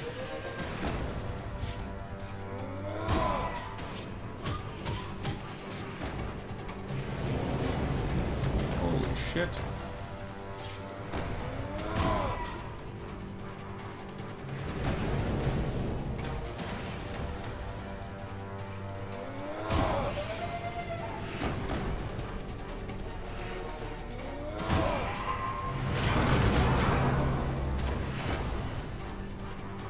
What the fuck was that?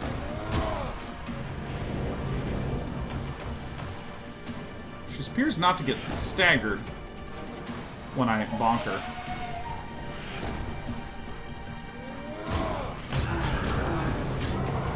And that might be the problem.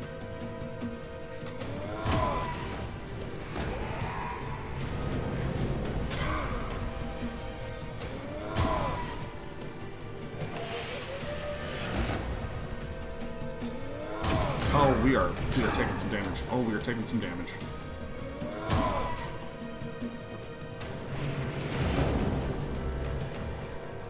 Well, we're cursed. So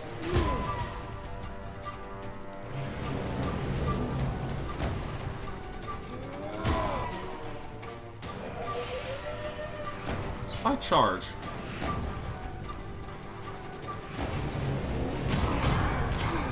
Oh, okay, I'm terrible.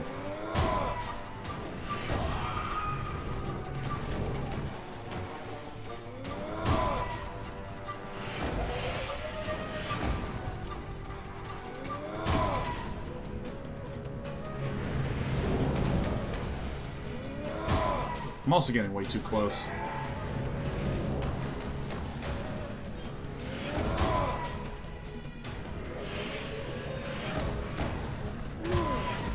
Oh, that actually has some range to it, man.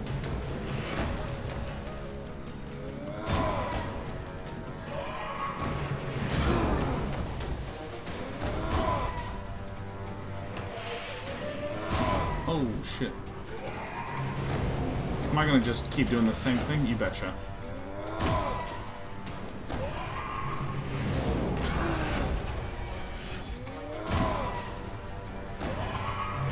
Oh, no. That's not the button we want to hit at all. You know what? Screw it. I'm gonna hit you.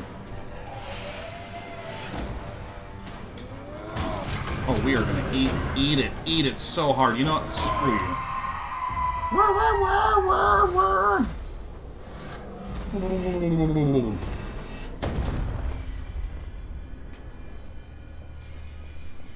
Money. Alright.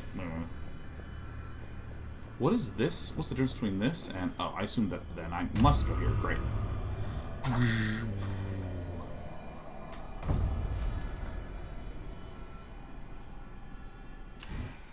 Yes, very good, very good.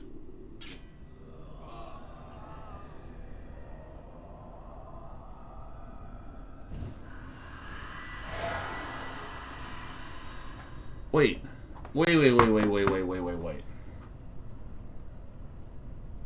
So, I think that I was maybe attributing other roguelike game patterns to this one, because I assumed that I would get to the end of the world, and that I would complete World 1 and then be dumped straight into World 2, and it looks like that's wrong. It looks like something else happens.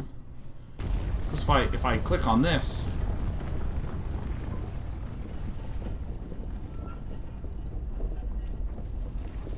Okay, so it looks like there is some progression that I need to do. Can I load into this? Maybe, yes. And everything resets. Okay, so it looks like the structure is way less roguelike than I thought. What are some good ones? Greed restores stamina.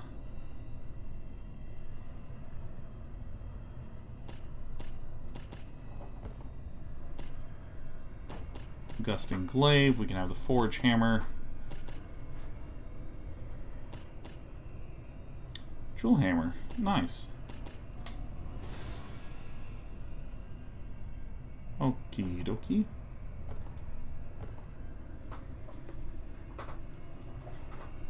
Okay. Second weapon altar, yeah. And 100, holy shit, they want me to grind some stuff out. Got it. And what do we have here?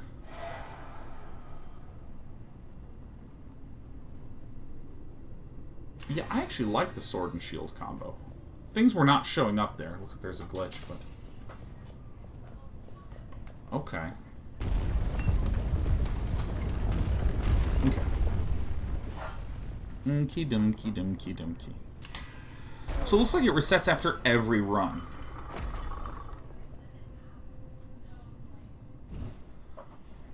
Fiery curators.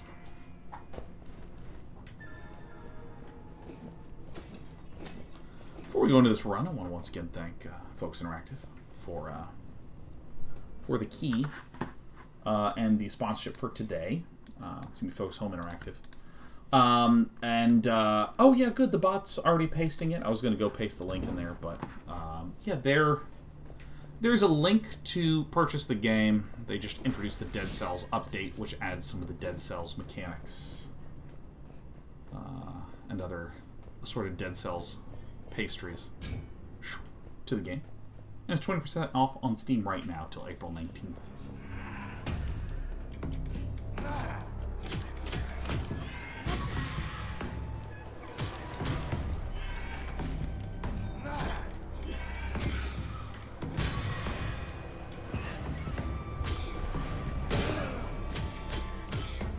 Ah!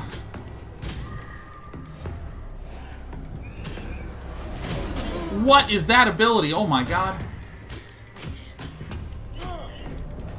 Ah! Does this do anything other than these? Okay. Just a crossover event. There's a lot of sort of crossover-y things that happen in indie space. What do we have here? Man, I loved that spear. Yeah, I'm going to offer blood. I'm going to get cursed, and I'm just going to keep lowering it.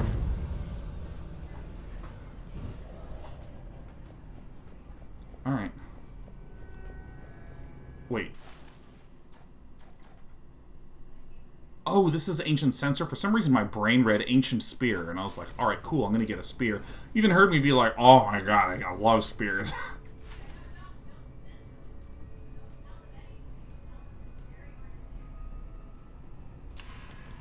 Relic, Bobelic. Oh my god, it's a spear.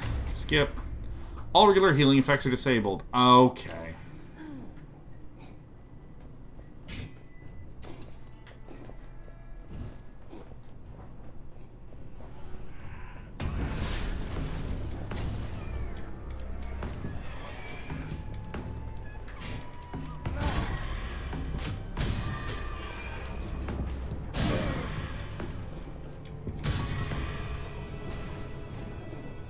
Give me them bloodlusts.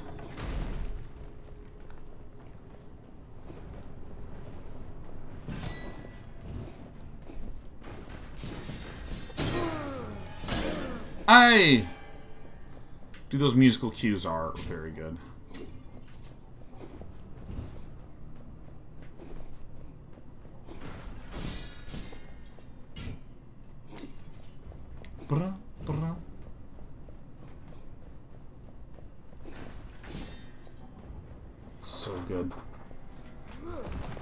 Alright, alright, alright, alright, alright.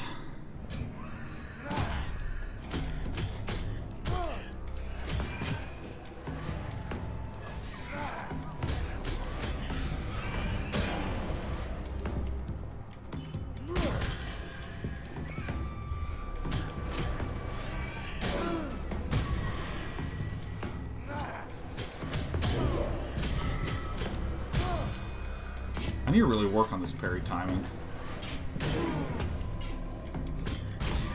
Or I just need to get cursed. Alright, it's fine. Ceremonial dagger.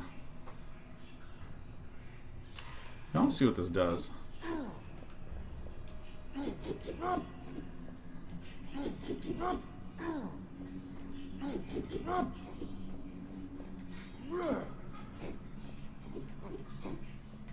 Oh, look at this. Hit, and then you backstep. Or if I hit and then backstep. See, this is something that is interesting in this game that I don't use enough, which is the XY. Because if you go hit, and then you do a finisher, you can go hit, and at any point, tap your other button. So I can do 2 swings and then back up.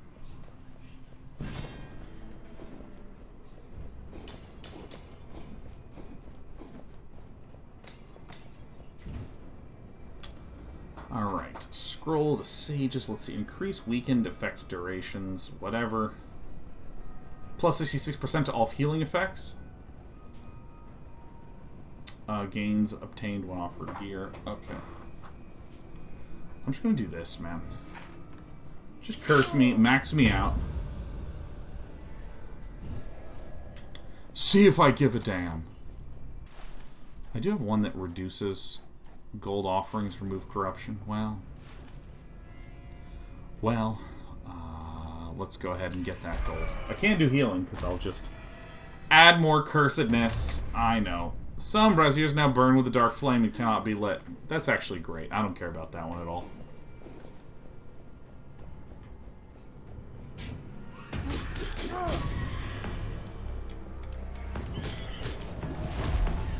Oh.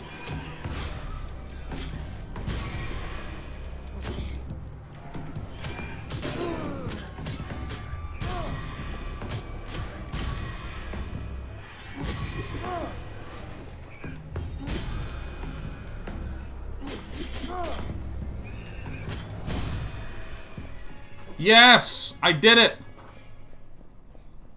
I'm healing. We're healing. Stormlash. Lightning attacks? It's a whip, though? Or do I want this thing? I think I maybe want this. Because I like this backstep, you know? I like the backstep.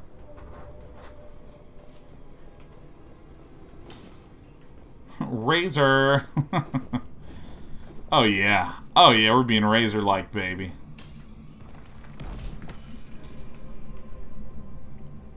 Plus 15% to fire attacks. Okay. Is this plus 15% to attacks that deal fire? Okay. Well, rats.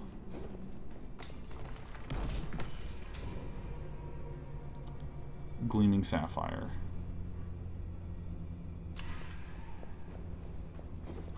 Okay, so we have some goods.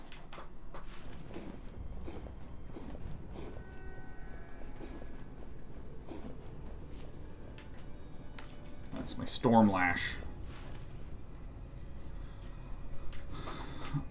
Weapon, give me new weapons. I want to be weapon. Sad Wolf says 62 months. Also love this game. Interesting choices. Taking damage triggers a wave of darkness, extinguishing any fire. You deal 10% damage in light. Okay. I do nothing but accumulate curses, man.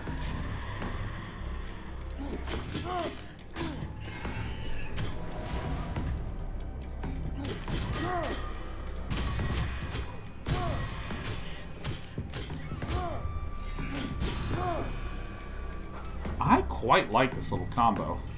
Oh, I'm not out of combat.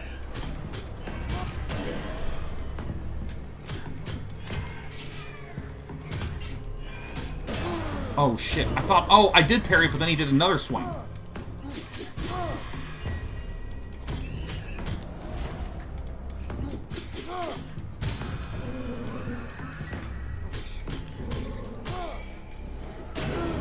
Ah! Oh, God!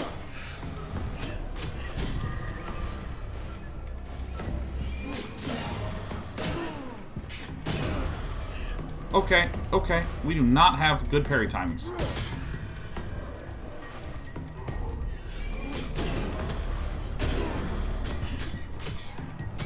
Alright, kill everyone but the boss. Okay, die to everyone except the boss. Dude, this guy deals... It's too much damage!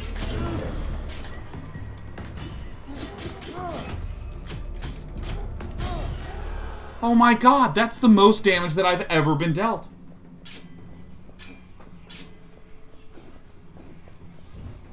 That was ridiculous. That was, like, insane. Can't believe it.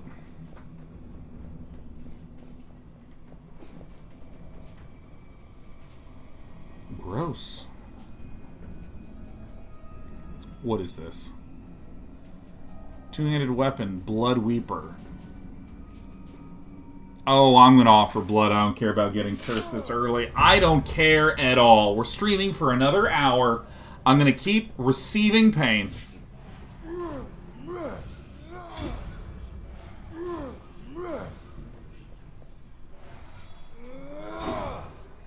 Nice. Perfect. Gold or weapon? Let's go this way, see if we can get a better one-handed weapon, huh? Ah! Show me the curse that has befallen me, man. Temple can switch appearance at any time. You gain +5 perception. Alright, good.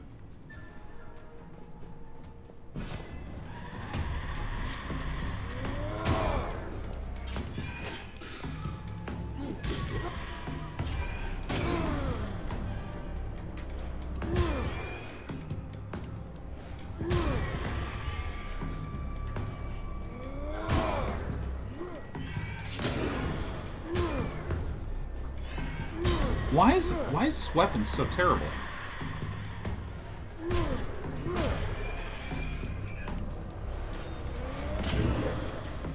This weapon sucks.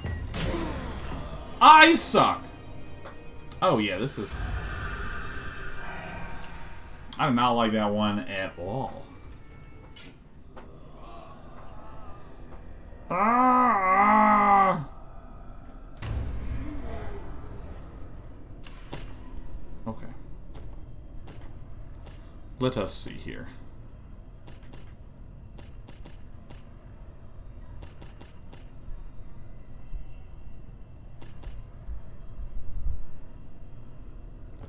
I don't think I really want any of these. Well, actually, there was the one, which is what I wanted to do. Two-handed. Main weapons. Two-handed weapons, there it is.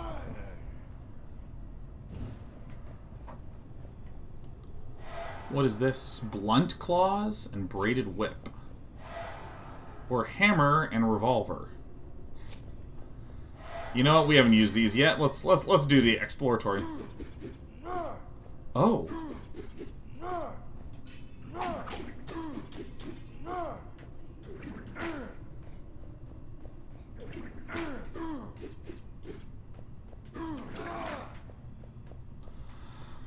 Okie dokie. It's claw time.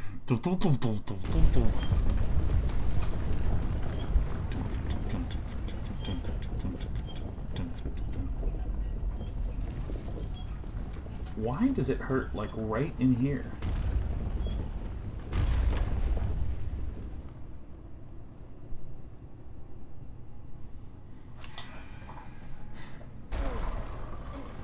Having sinus pain.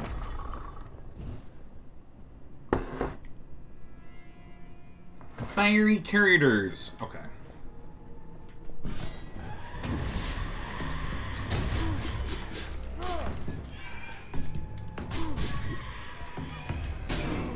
Holy shit, they have that attack?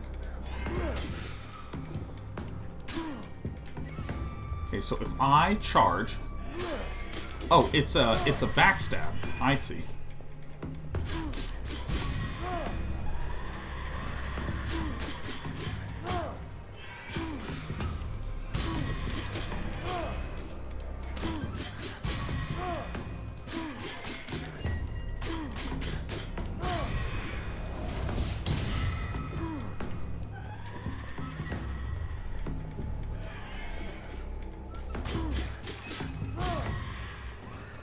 Alright, nice, nice, nice, nice, nice.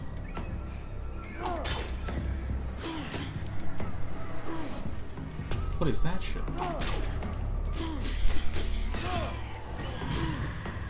Now that feels really nice.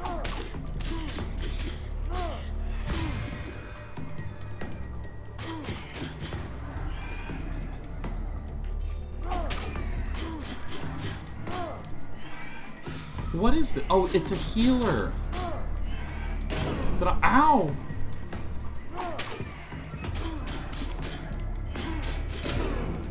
Alright, we gotta kill the healer first. Healing is toxic, see? I was right all along. Ow, what the shit?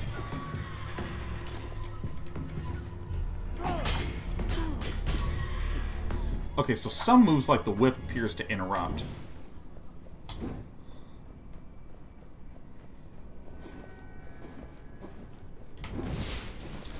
Okay.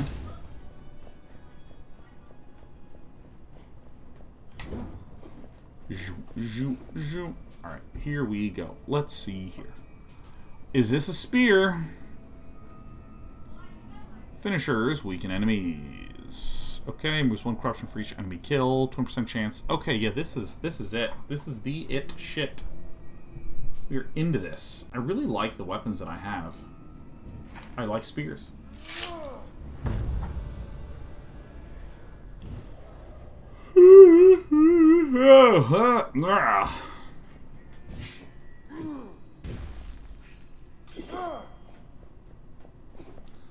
I like the spear. I liked it before. I like it now. It's heavy. It's weighty. Okay, I'm gonna go this way. I'm gonna get cursed. It's fine. I'm ready to see what my curse is. All regular healing effects. Oh, okay, bloodlust. I feel like I'm hitting the exact same effects a lot. Like a lot.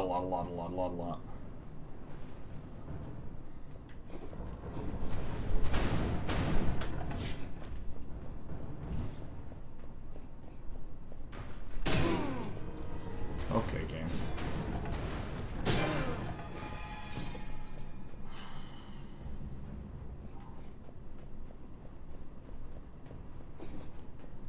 Is this where there's treasure? No, that's where the next room is.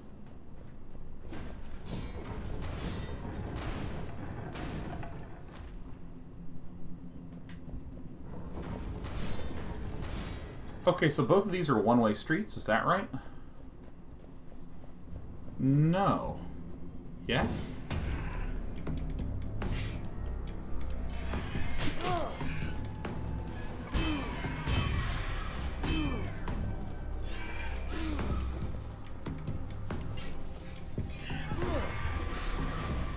Holy shit. I forgot that that is not what it does.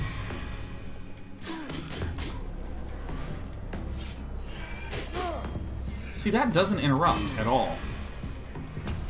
I actually think there's almost nothing that interrupts enemies once they're doing their little attacky thingy.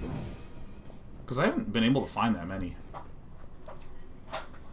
Blazing Blade. Fire charged attacks. Oh, yeah.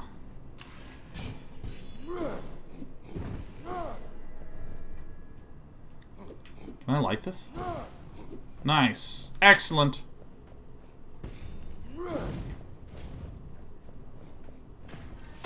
Oh my god, every fucking time.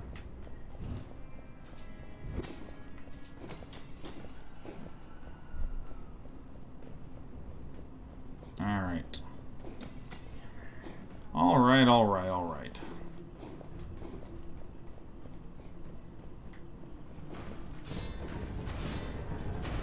Okay. I I did get the spear. I love my spear.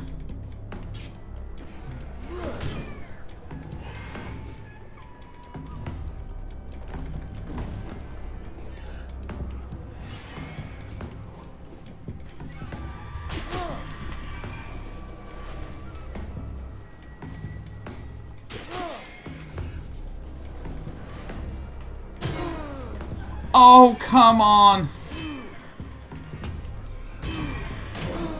I need to get better at parrying, like a lot better.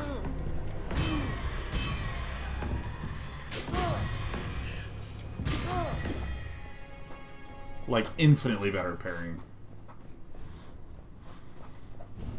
Shoink. Sure. Alright, so you know where else to go. Sumo 9 says I'm subbing this Saturday. We'll be happy to have you here, Sumo. Although I do only stream on weekdays right now.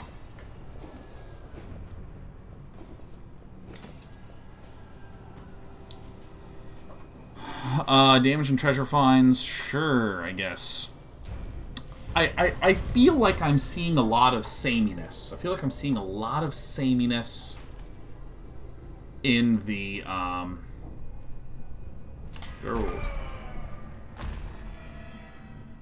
in the sort of items I'm seeing, the items I'm receiving, and the choices I'm getting. I don't know if that's incidental or by design. Oh shit. Oh, what? The door shut. Oh, okay.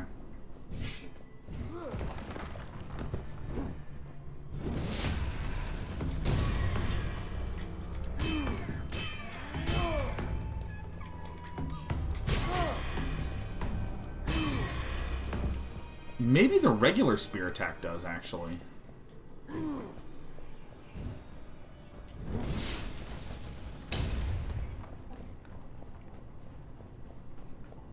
Oh, there it is. Just gets more dexterity. Okay.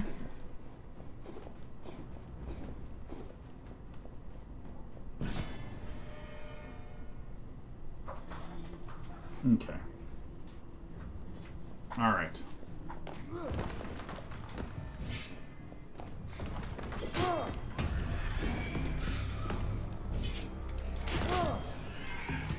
Oh, fuck. Holy shit!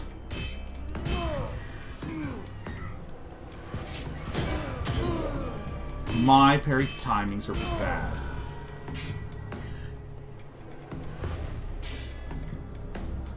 Yeah, I think it's way more like the instant you would get hit, you do it. This is not like the Demon Souls where it's like, it's time to parry.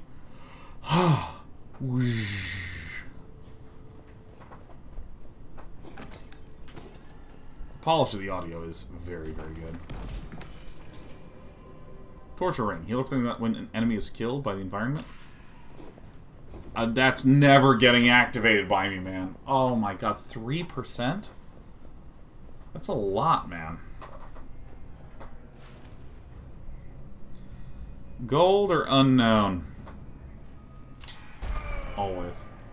Ah!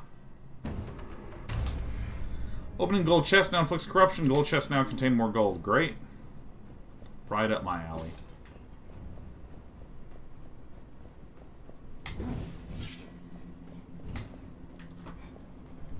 Starting to get used to the controls, which is nice.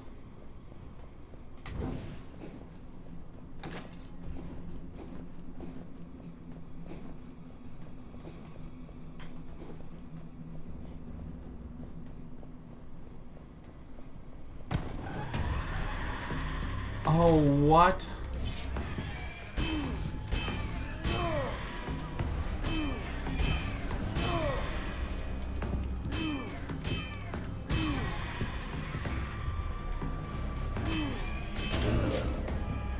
Messed up the parry again.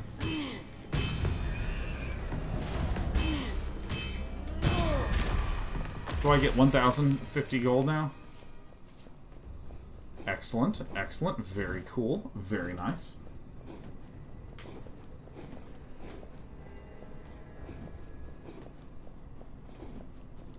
Okay. Roll through this. Good. Get every little lick of gold. I'm upgrading. 100%. It's not even close.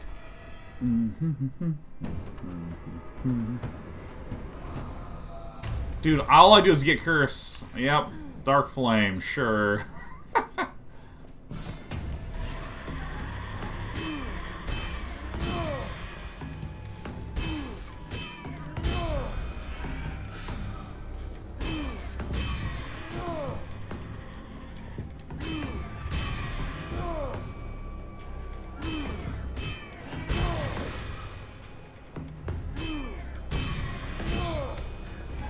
Oh, we did such a good job. Dude, just the basic... Oh, combo is so strong. Oh, shit.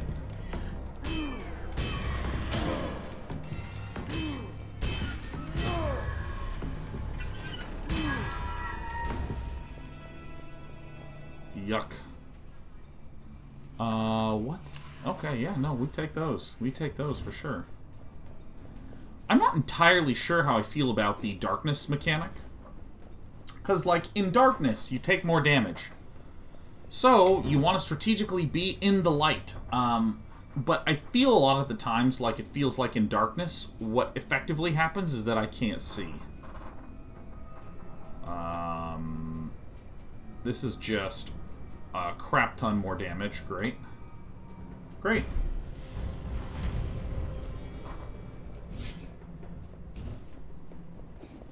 Reward for fighting in the dark? I don't think so. I think it's just you want to be fighting in the light.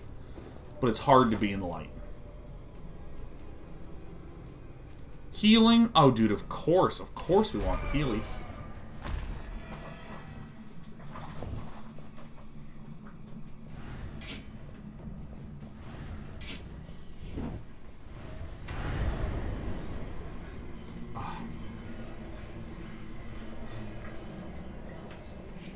Yeah, dude, why not? Why wouldn't I?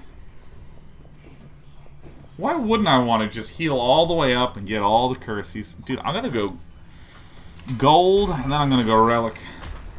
We're going to curse 5? Damn right, not JK. Let's go to curse 5. The game's like, whoa, be very, very careful. You don't want to go to curse 5, do you? Oh, is this one of these?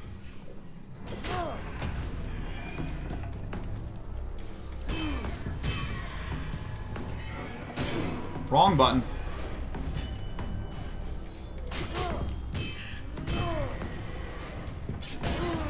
Fuck.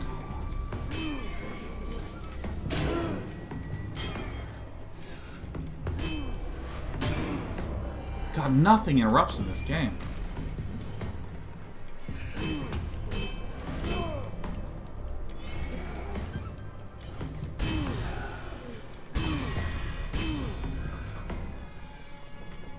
Jeezy Louise!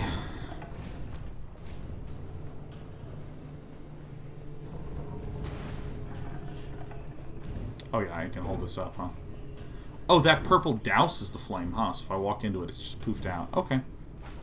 Who's ready for Curse 4, baby? I'm ready for a Relic and Curse 4. Corruption is a resource.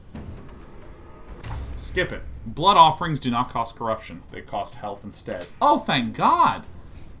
Oh, thank God! Yeah!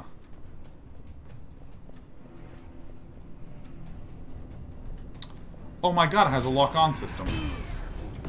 I perfectly rolled into that.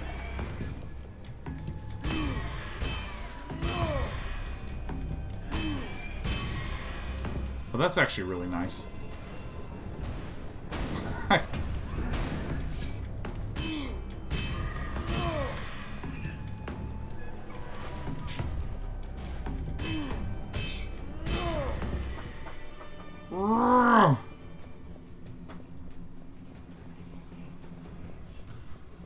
Dude, Hunter Twitch and Spear so represented in games. Always appreciate when I can use a stabby stick. It seems so rare. Oh, I love spears.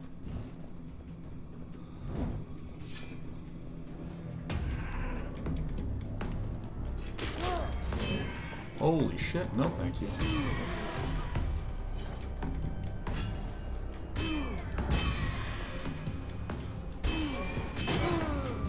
Holy shit.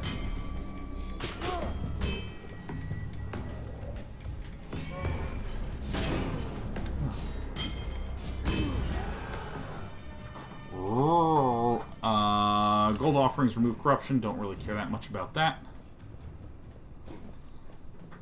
The number of times I've just waltzed right onto there. Ugh. Alright. And what now? Alright. Knocking everything over. Perfect. Do I want to gain 100% damage taken in gold? What?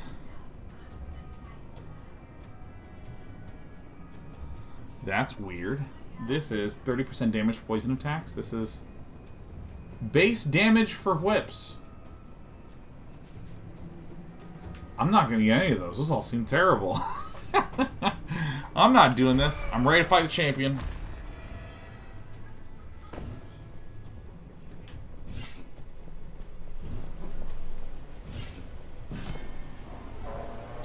Oh, Zaculture, the Blood Hunter. It's a different nerd.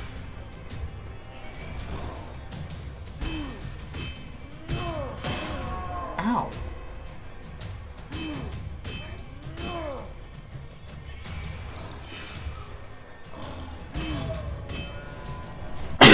Oh! Oh, excuse me. I know, I'm frightening the cat. Oops. Oh,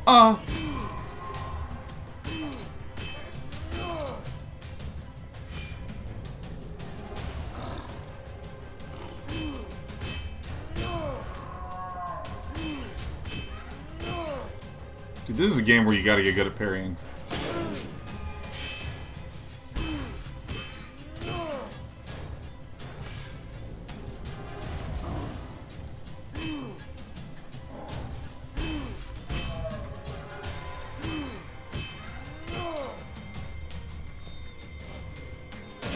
Oh, shit.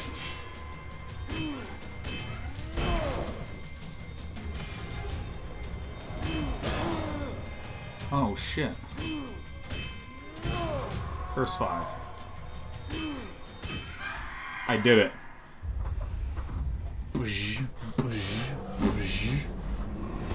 Hi, Desperado. That's my baby cat. Right. Hello.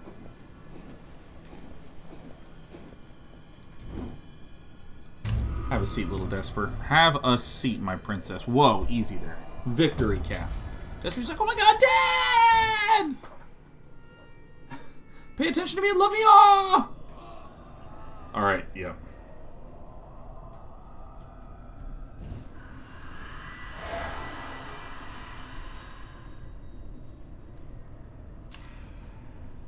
Alright, so I'm gonna go to this. I'm kissing you. You can't help it. You can't help it. I love you. War Makana. I don't know what I want right now. What is this?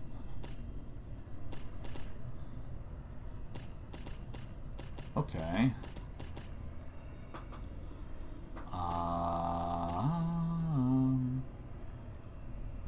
I really want...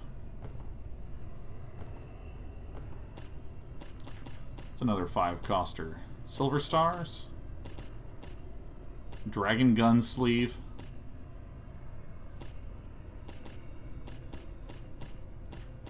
What are these? Interesting little weapons. You know, let's unlock just a gun. Let's just unlock a gun. Aye!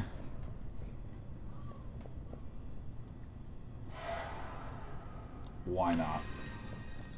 So now if I go back to here, huh? I can... So I can go up. Challenge the 2 champions of the Jaguar.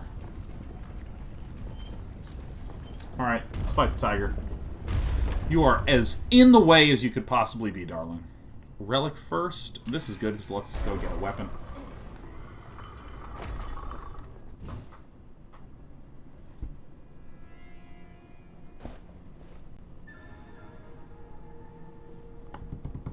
Come on. Come on.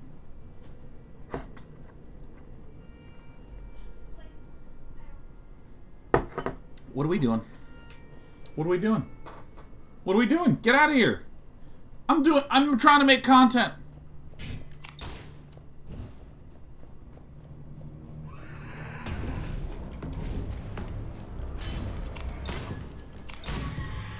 Am I in a different area?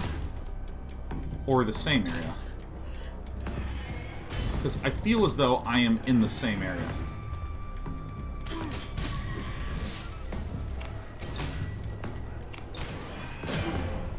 Oh, God.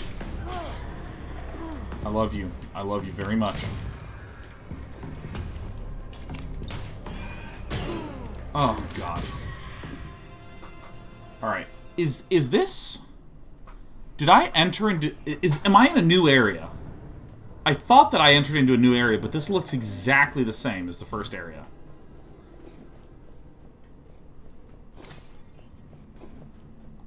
You know what I mean? Is this a different area?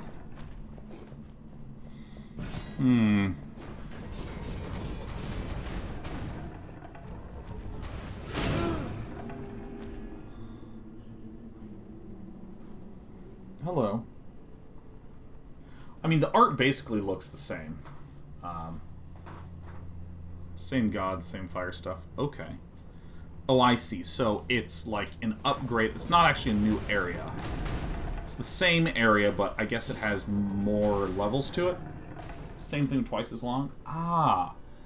Oh, that's... Huh. I'm not 100% sure how I feel about that. Oh.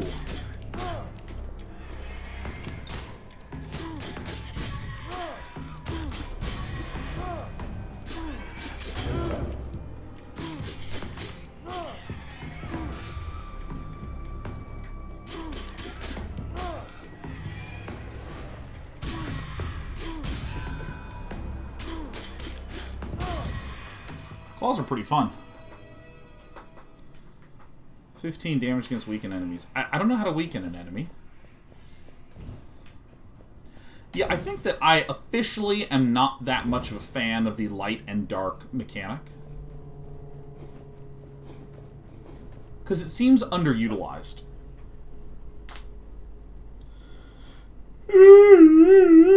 Oh, I see. Oh, okay, so it makes it twice as long. Yeah. So with the fire, I feel a little bit like this idea of if you're in a fire area, things function one way. If you're in a non-fire area, things function in a different way. Glyph of Blood, plus level plus 1 on 200 weapons? Oh, yeah.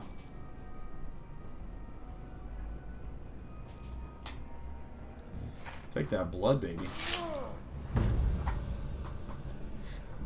And not Jaco says, maybe there's some combination of tools, blessings, curses that make the light more interesting. Maybe, yeah. Maybe, yeah. Here's the thing. Okay, so I play a lot of games that have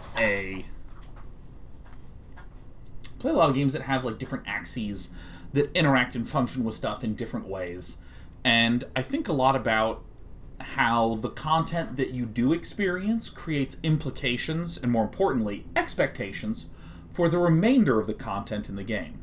So, for instance, if I get Magic the Gathering, and I see that there are 5 colors in the game, and I have a lot of cards that are 3 of the colors, immediately that implies that there's a bunch of cards that I haven't seen, there's a bunch of stuff that I haven't seen. When you have rarity, and someone understands rarity, and you can see printed on the card, there's commons and uncommons, and you have 1 rare, it immediately implies the kind of existence of other rares, or implies the existence of stuff that you haven't seen. So, there are some things in the game that I see I have level 1 and level 2. I see these colors, which I assume indicate rarity. I assume do. But I've seen a mixture of common and uncommon and rare, and I've had a lot of runs that thus far, the experience of like the curses I've gotten feels like there's not that many curses. Like there's maybe 10 or 15 curses. Maybe there's several hundred curses. What would be a better way to imply to me that there's several hundred curses? If the game just... it was really rare to ever see the same curse twice. And I had this feeling a little bit when I played Slay the Spire the first few times, where I saw like so many different relics that I got the sense that there were lots and lots of relics.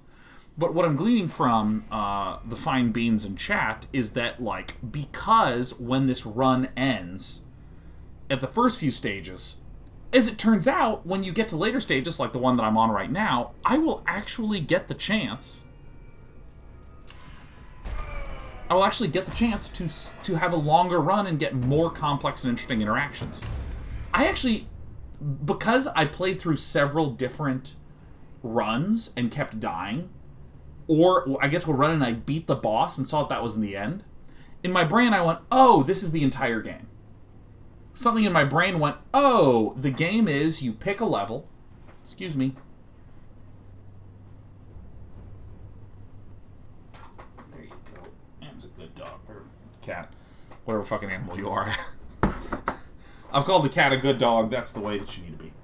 So anyways, like, when I went through the first levels, I went through level A, and then I died. Then I went through level B and level C, and I saw that there's different environments and different enemies. And then, when I get to the very end and I fight the boss, I go, oh, it's just you play through a different zone, you beat the boss, and you're completed. I actually had no idea the amount of scope that was beyond this.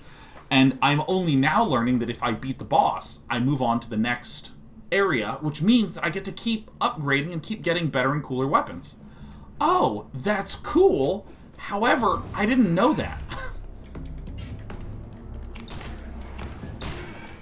And I say this because... hold on.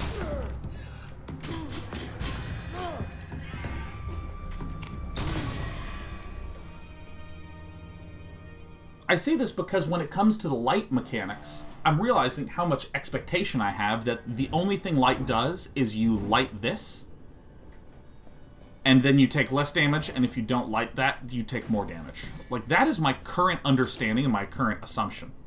And as I said, yeah, I wish there were more things going on with light. I now see a bunch of people in chat going, no, Sean, no. There's so much more stuff going on. There's builds that involve light, builds that don't, yada, yada, yada.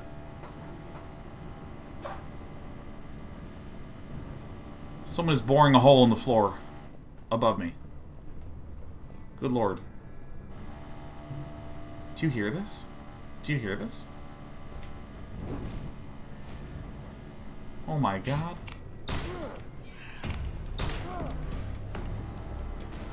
And so I think that, like, a little bit of the problem is not the lack of depth that's there, but instead the incorrect expectations that have been presented to me. It's open. I can open it. All it takes is explosions. It's explosions is the answer. Oh my god. That is some loud buzzing.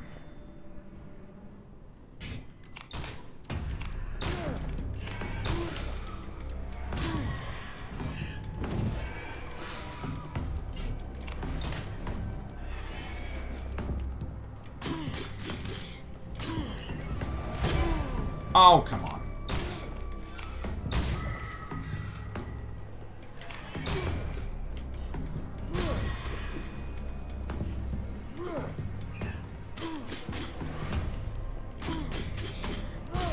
Because up until that, those answers emerged in chat, I was certain that this was all of the content around fire.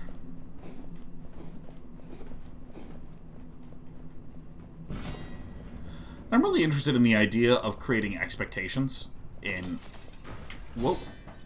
games. Well, in media in general, because, like, I feel like if you're managing expectations properly, that goes a long way to making the content feel really good. Because I remember, well, I guess I'm here for a little bit. I remember reading I don't remember where I saw this. I remember reading something that, like, people's enjoyments of their vacation is proportional to how much they talk about the vacation before and afterwards. And it's much less based upon whether they actually enjoyed their vacation or not.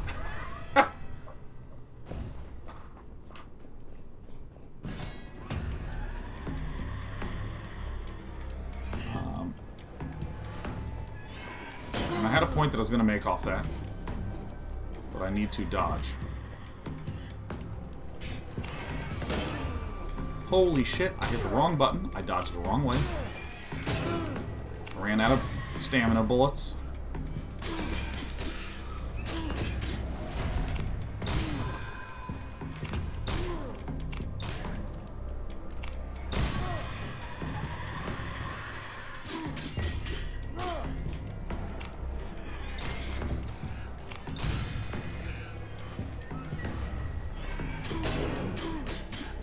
Oh, if you take damage, it turns off your greed counter, huh?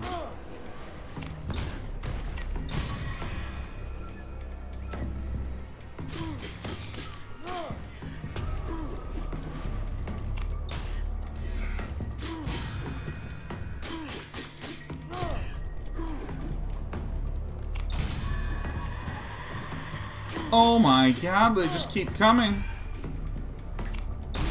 I can charge up too, see?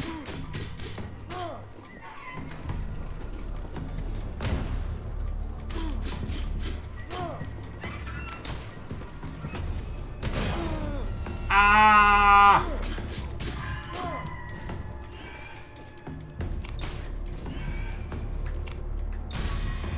I've done it. Now, I brought up this idea of vacations, and I can't remember why, because I got very distracted by, you know, what with all the people trying to kill me and everything.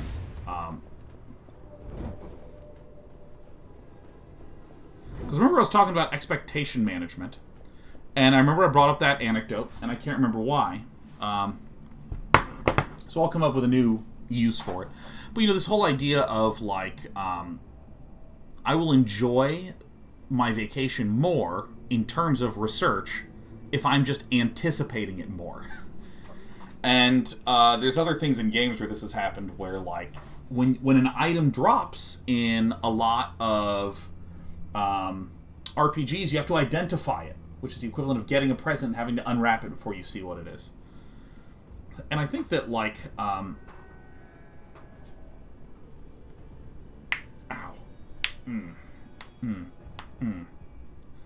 I think that around the light and dark system and around a couple systems in this game, I feel like, and someone help me out here, I feel like there's actually quite a lot of different builds, content, zones, enemies, bosses, etc.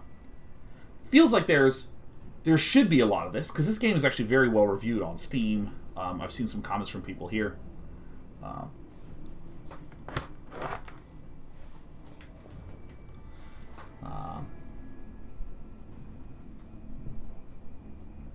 Maybe someone can fill in. I'm waiting for a response, but there's a chat delay. Yeah, so, I mean, 3NW says, expectations are double-edged, I'd say, though. I prefer having the game be very vague in terms of the information available throughout a playthrough that would allow you to make predictions and set expectations. Mystery equals interest, IMO. I think what you're describing is a double-edged sword.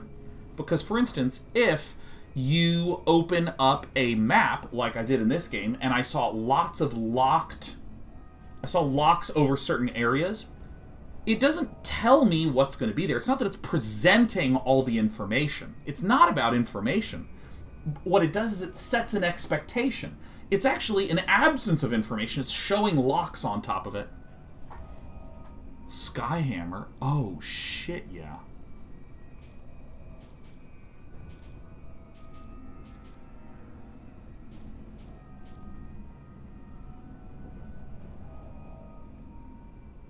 Huh. So it's about making you feel like there's more stuff to see. Like, for instance, if you are playing an MMO, do I want to try this bow, or do I want to get this? Well, you know, I've used whips before. I have used hammers before. I'm going to try this bow. I'm going to try to get this bow.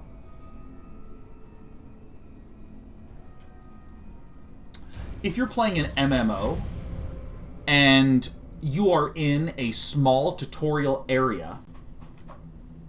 Actually, okay, here's an example of what I mean.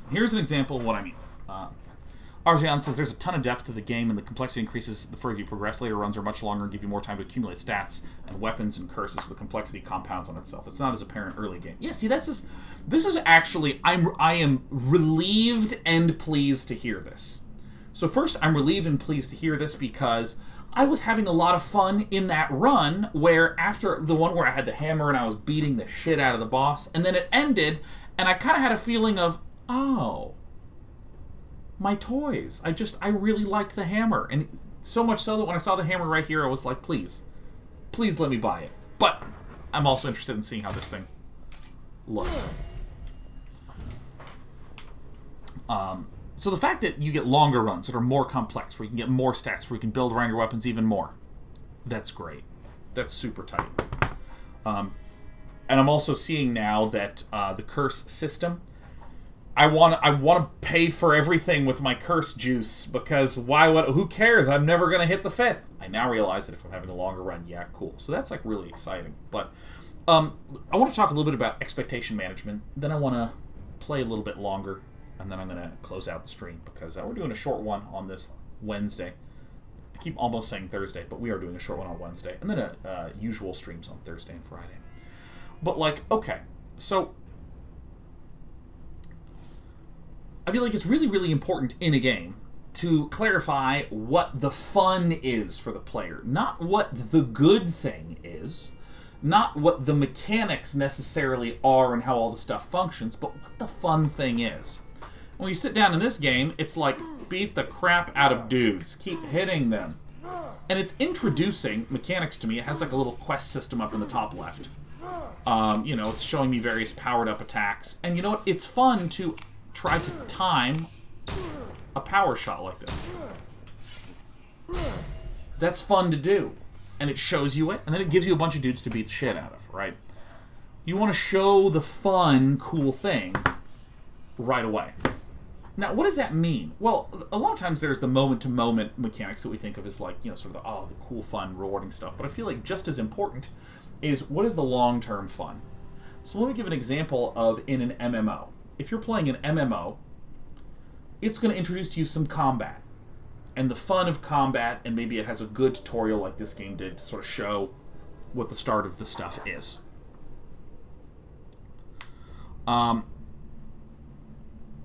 You know what's another kind of fun in an MMO? Getting to see new and cool and interesting places. So if we were working on an MMO, what might be a technique that we would employ in the tutorial? We might break the tutorial into 2 or 3 chunks. So chunk 1 is very short, and it's in a contained area, and it lasts 10 minutes.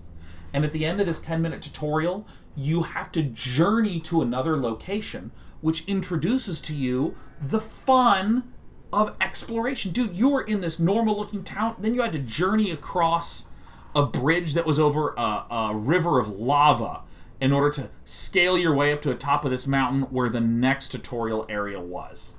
And what we might say is, oh yeah, in the first 2 hours, that's really the tutorial.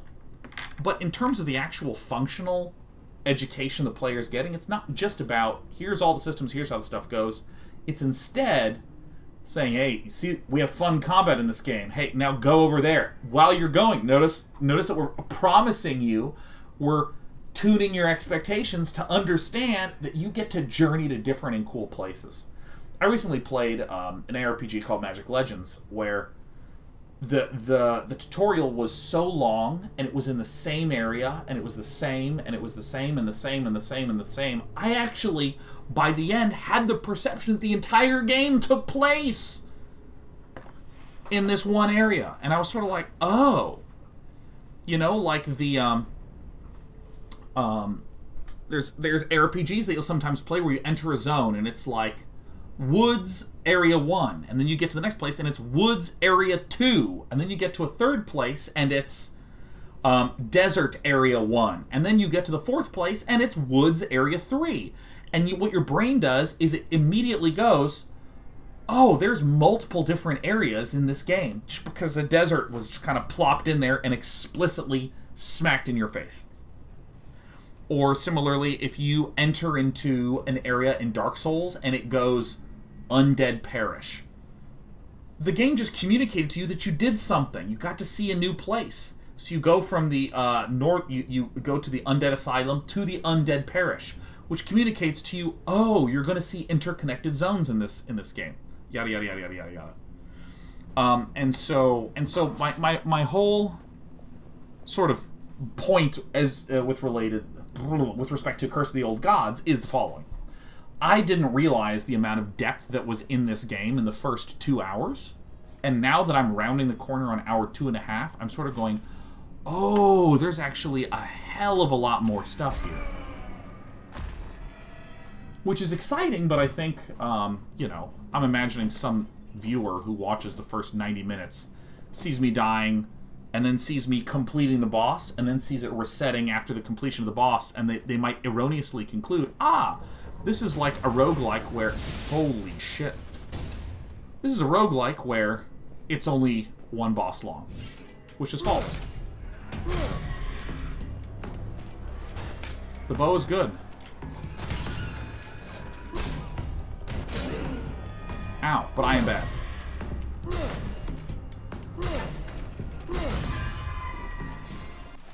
What does this thing do again? Kills increased movement speed for 5 seconds. Oh my god. So that's my story. Don't wear it out or I'll make you buy me a new one. These are hot, hot, hot.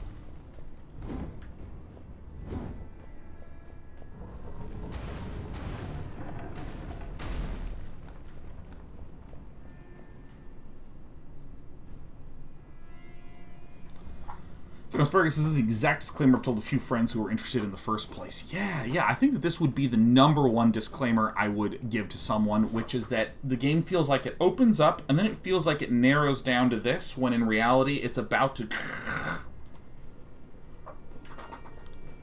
MIT says STS has way more than 3 bosses. I mean 4. If you count that.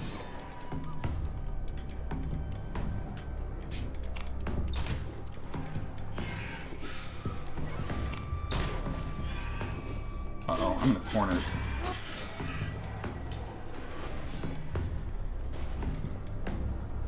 Whack.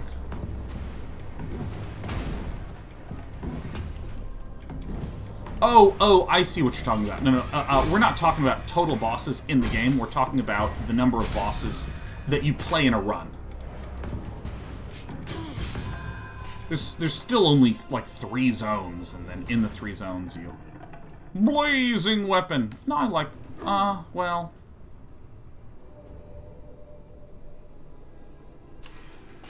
I'm gonna... Yeah.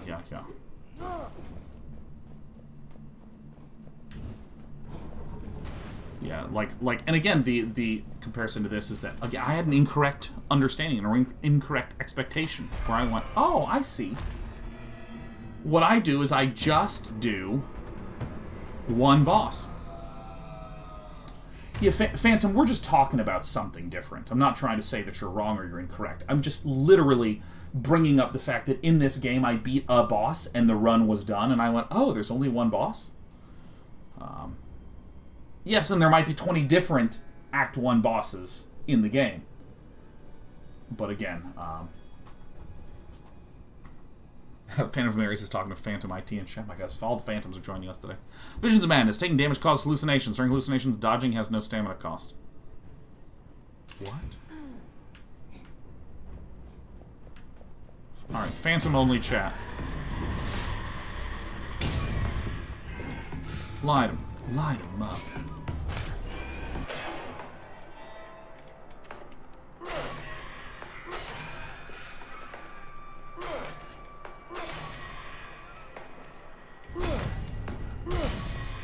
It's kind of bizarre.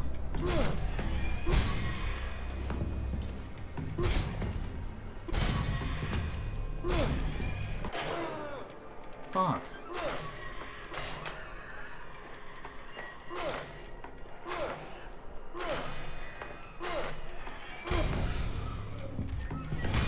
Holy shit, it's a big one. Oh, it's me.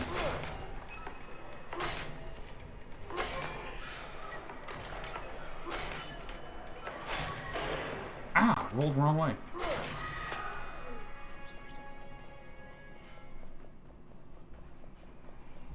I'm excited to be back.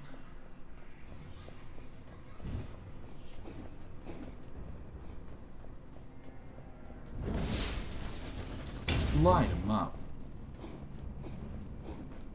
Alright, fine, I'll go here. Do I want blazing this or swift bow 4?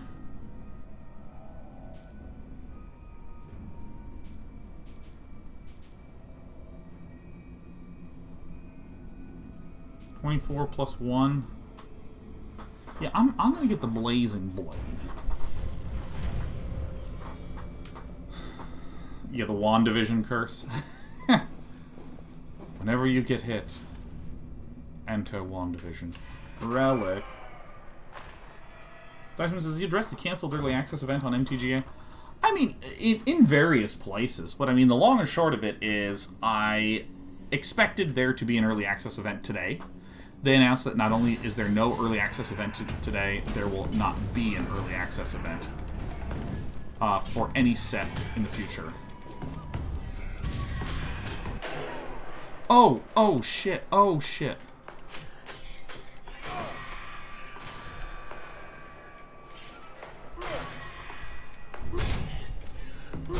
And I don't know why they're not going to do any of them anymore.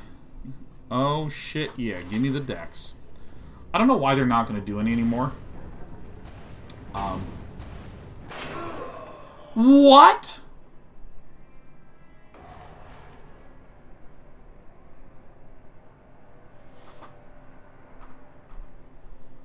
Okay, I assumed that they were going to go through each other.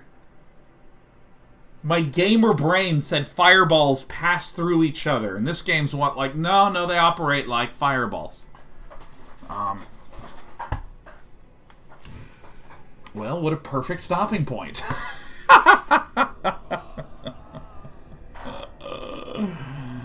So, what I'm going to do is I'm going to answer this question, and then I'm going to make some final purchases here. I'm going to wrap the stream up, because we're just doing a quick afternoon stream.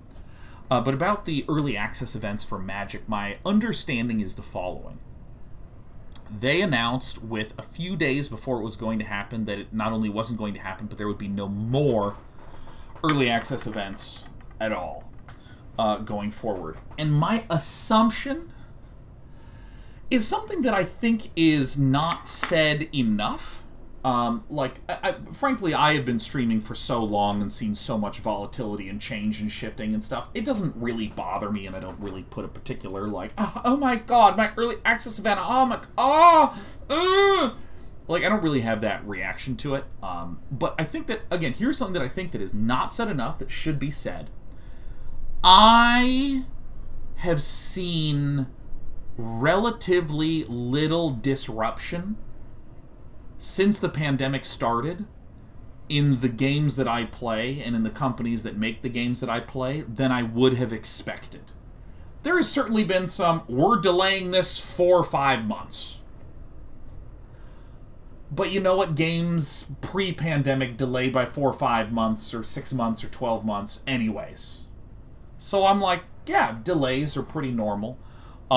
There were obviously a lot of live event stuff, like TI and Dota events got deferred for you, but that's obvious. But there's, like, logistical challenges.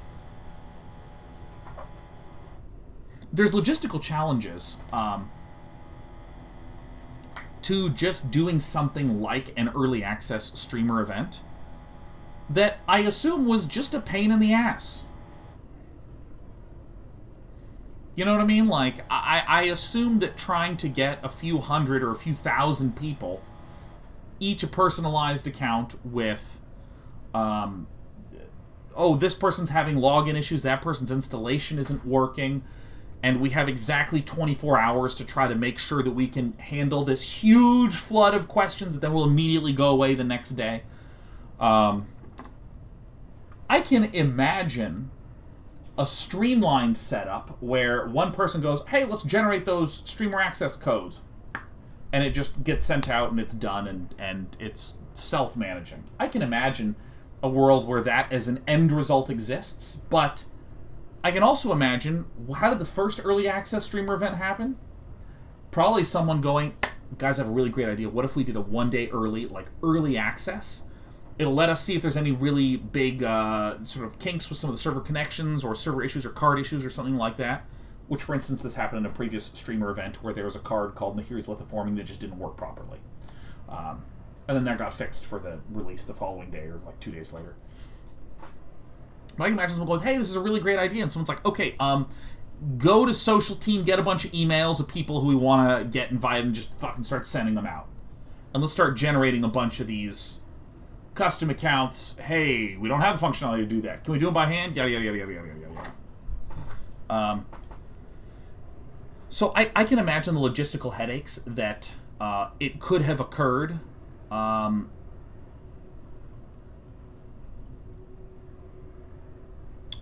And Canadian Bacon is saying, I know a lot of creators were disappointed in how the announcement was disseminated. Would you agree with those complaints? Well, I feel like it's two sides of the same coin, you know? For you who are curious, Canadian Bacon is bringing up the fact that, for instance, I did not get an email or notification at all. I saw someone else that I follow on Twitter talking about it being canceled, and a number of other creators going, are you serious? I don't have any email confirmation on this. And some other people going, oh no, I did get email confirmation on this and this sort of thing. What it sounds like to me is that there does not exist a really automated, nice early access program where one person can, again, hit a button. All the emails already exist in the database. The custom email accounts for this new, for their early access account gets automatically generated. I can imagine an automation system as an end result getting created. So if someone like me, that Wizards has been lovely to, I know I have tons of contacts, interactions with, regular email exchanges with the folks at Wizards. If I didn't get an email, I think that it's probably because it's part of the same struggle that they may have been having with previous early access events. This is my perception of this. And my thought process is, I would like the early access events to come back. It seemed like it was logistically very tricky to do.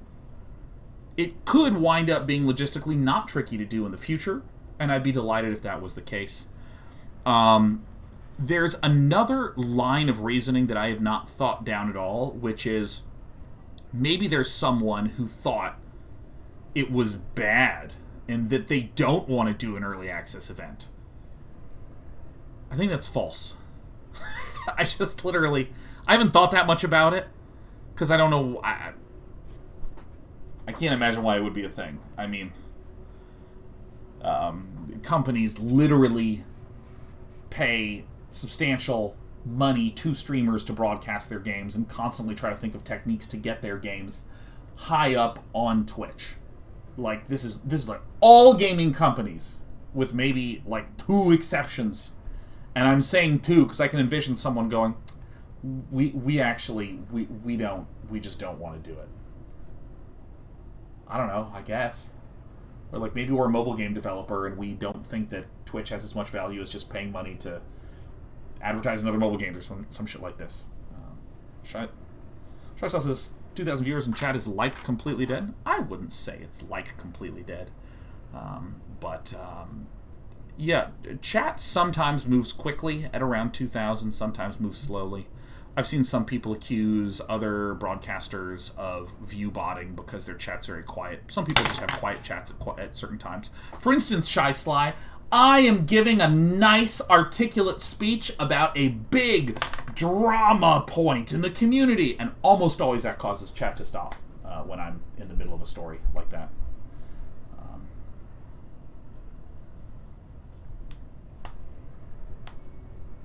3NW says we're comfortable sounds. Yeah, that's right. It's true. So to sort of close out on that point, I was, broadly speaking, I would like there to be early access events in the future. If there were logistical challenges, that makes sense. I was surprised when they said they're canceled permanently. Maybe someone is dealing with a lot of difficulties internally, so if you say, we're canceling it this time, it immediately promises to everyone, coming back to expectation management, that it's happening next time. If you say we're canceling for at least the next 2 times, that still feels worse than we're not doing it anymore, and then 6 months later, hey, we're doing it again. And then I think it's fine.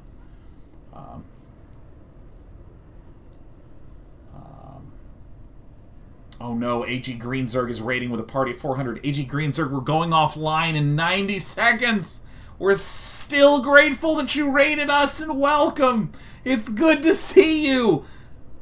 Go live. I'll host you. Get out of my stream. I'm going to host you. Fuck. Anyways. So I'd welcome it in the future. And the wonderful news for us is that I thought that maybe I would just not stream today or something. And then the fine folks at Folks Home Interactive kindly had a sponsorship offer to stream Curse of the Dead Gods, which we played for about, well, I mean, I've been live for 3 hours plus. We played for probably 2 hours, 45 minutes. And I gotta say, the big thing for me... Wait, what is this? Oh. Oh. You can get Divine Favors that way. Oh, nice. But we're learning that there's actually quite a lot more depth here than what I thought. Because I thought that it was... Here is a zone that you play through till you beat a boss. Here's a zone that you play through till you beat a boss. As it turns out, this is this whole experience plus an Act 2. It's all of Act 1 and then all of Act 2. So this is like twice as much as this. And then similarly, I assume that if I get one beyond, it's like a giant multi-act thing. So I'm going to go ahead and close out. But once again, I'd like to give a warm thanks to Focus Home Interactive, not just for extending the sponsorship opportunity, but for literally comically lining up precisely with the, oh shit, I guess I'm not going to stream on Wednesday. Oh, perfect. Perfect. We'll do it right here at 1 on Wednesday. And then also this is a game that I've had my eye on for a bit and haven't wound up playing it until now. And I saw Carnage playing it a bit and a few others. But if any of you had any interest at all, there is a link being pasted in the Twitch chat. Or if you're on YouTube, it'll be in the comments below. To get 20% off the game till April 19th. And look at this. Johnny Rowell just gifted a tier 1 sub to Focus Home Interactive. Welcome! Welcome, FHI, to our little corner of the internet. We're going to be going offline. Let's actually see if someone else is streaming this here game here. Give me my mouse back, sweetie.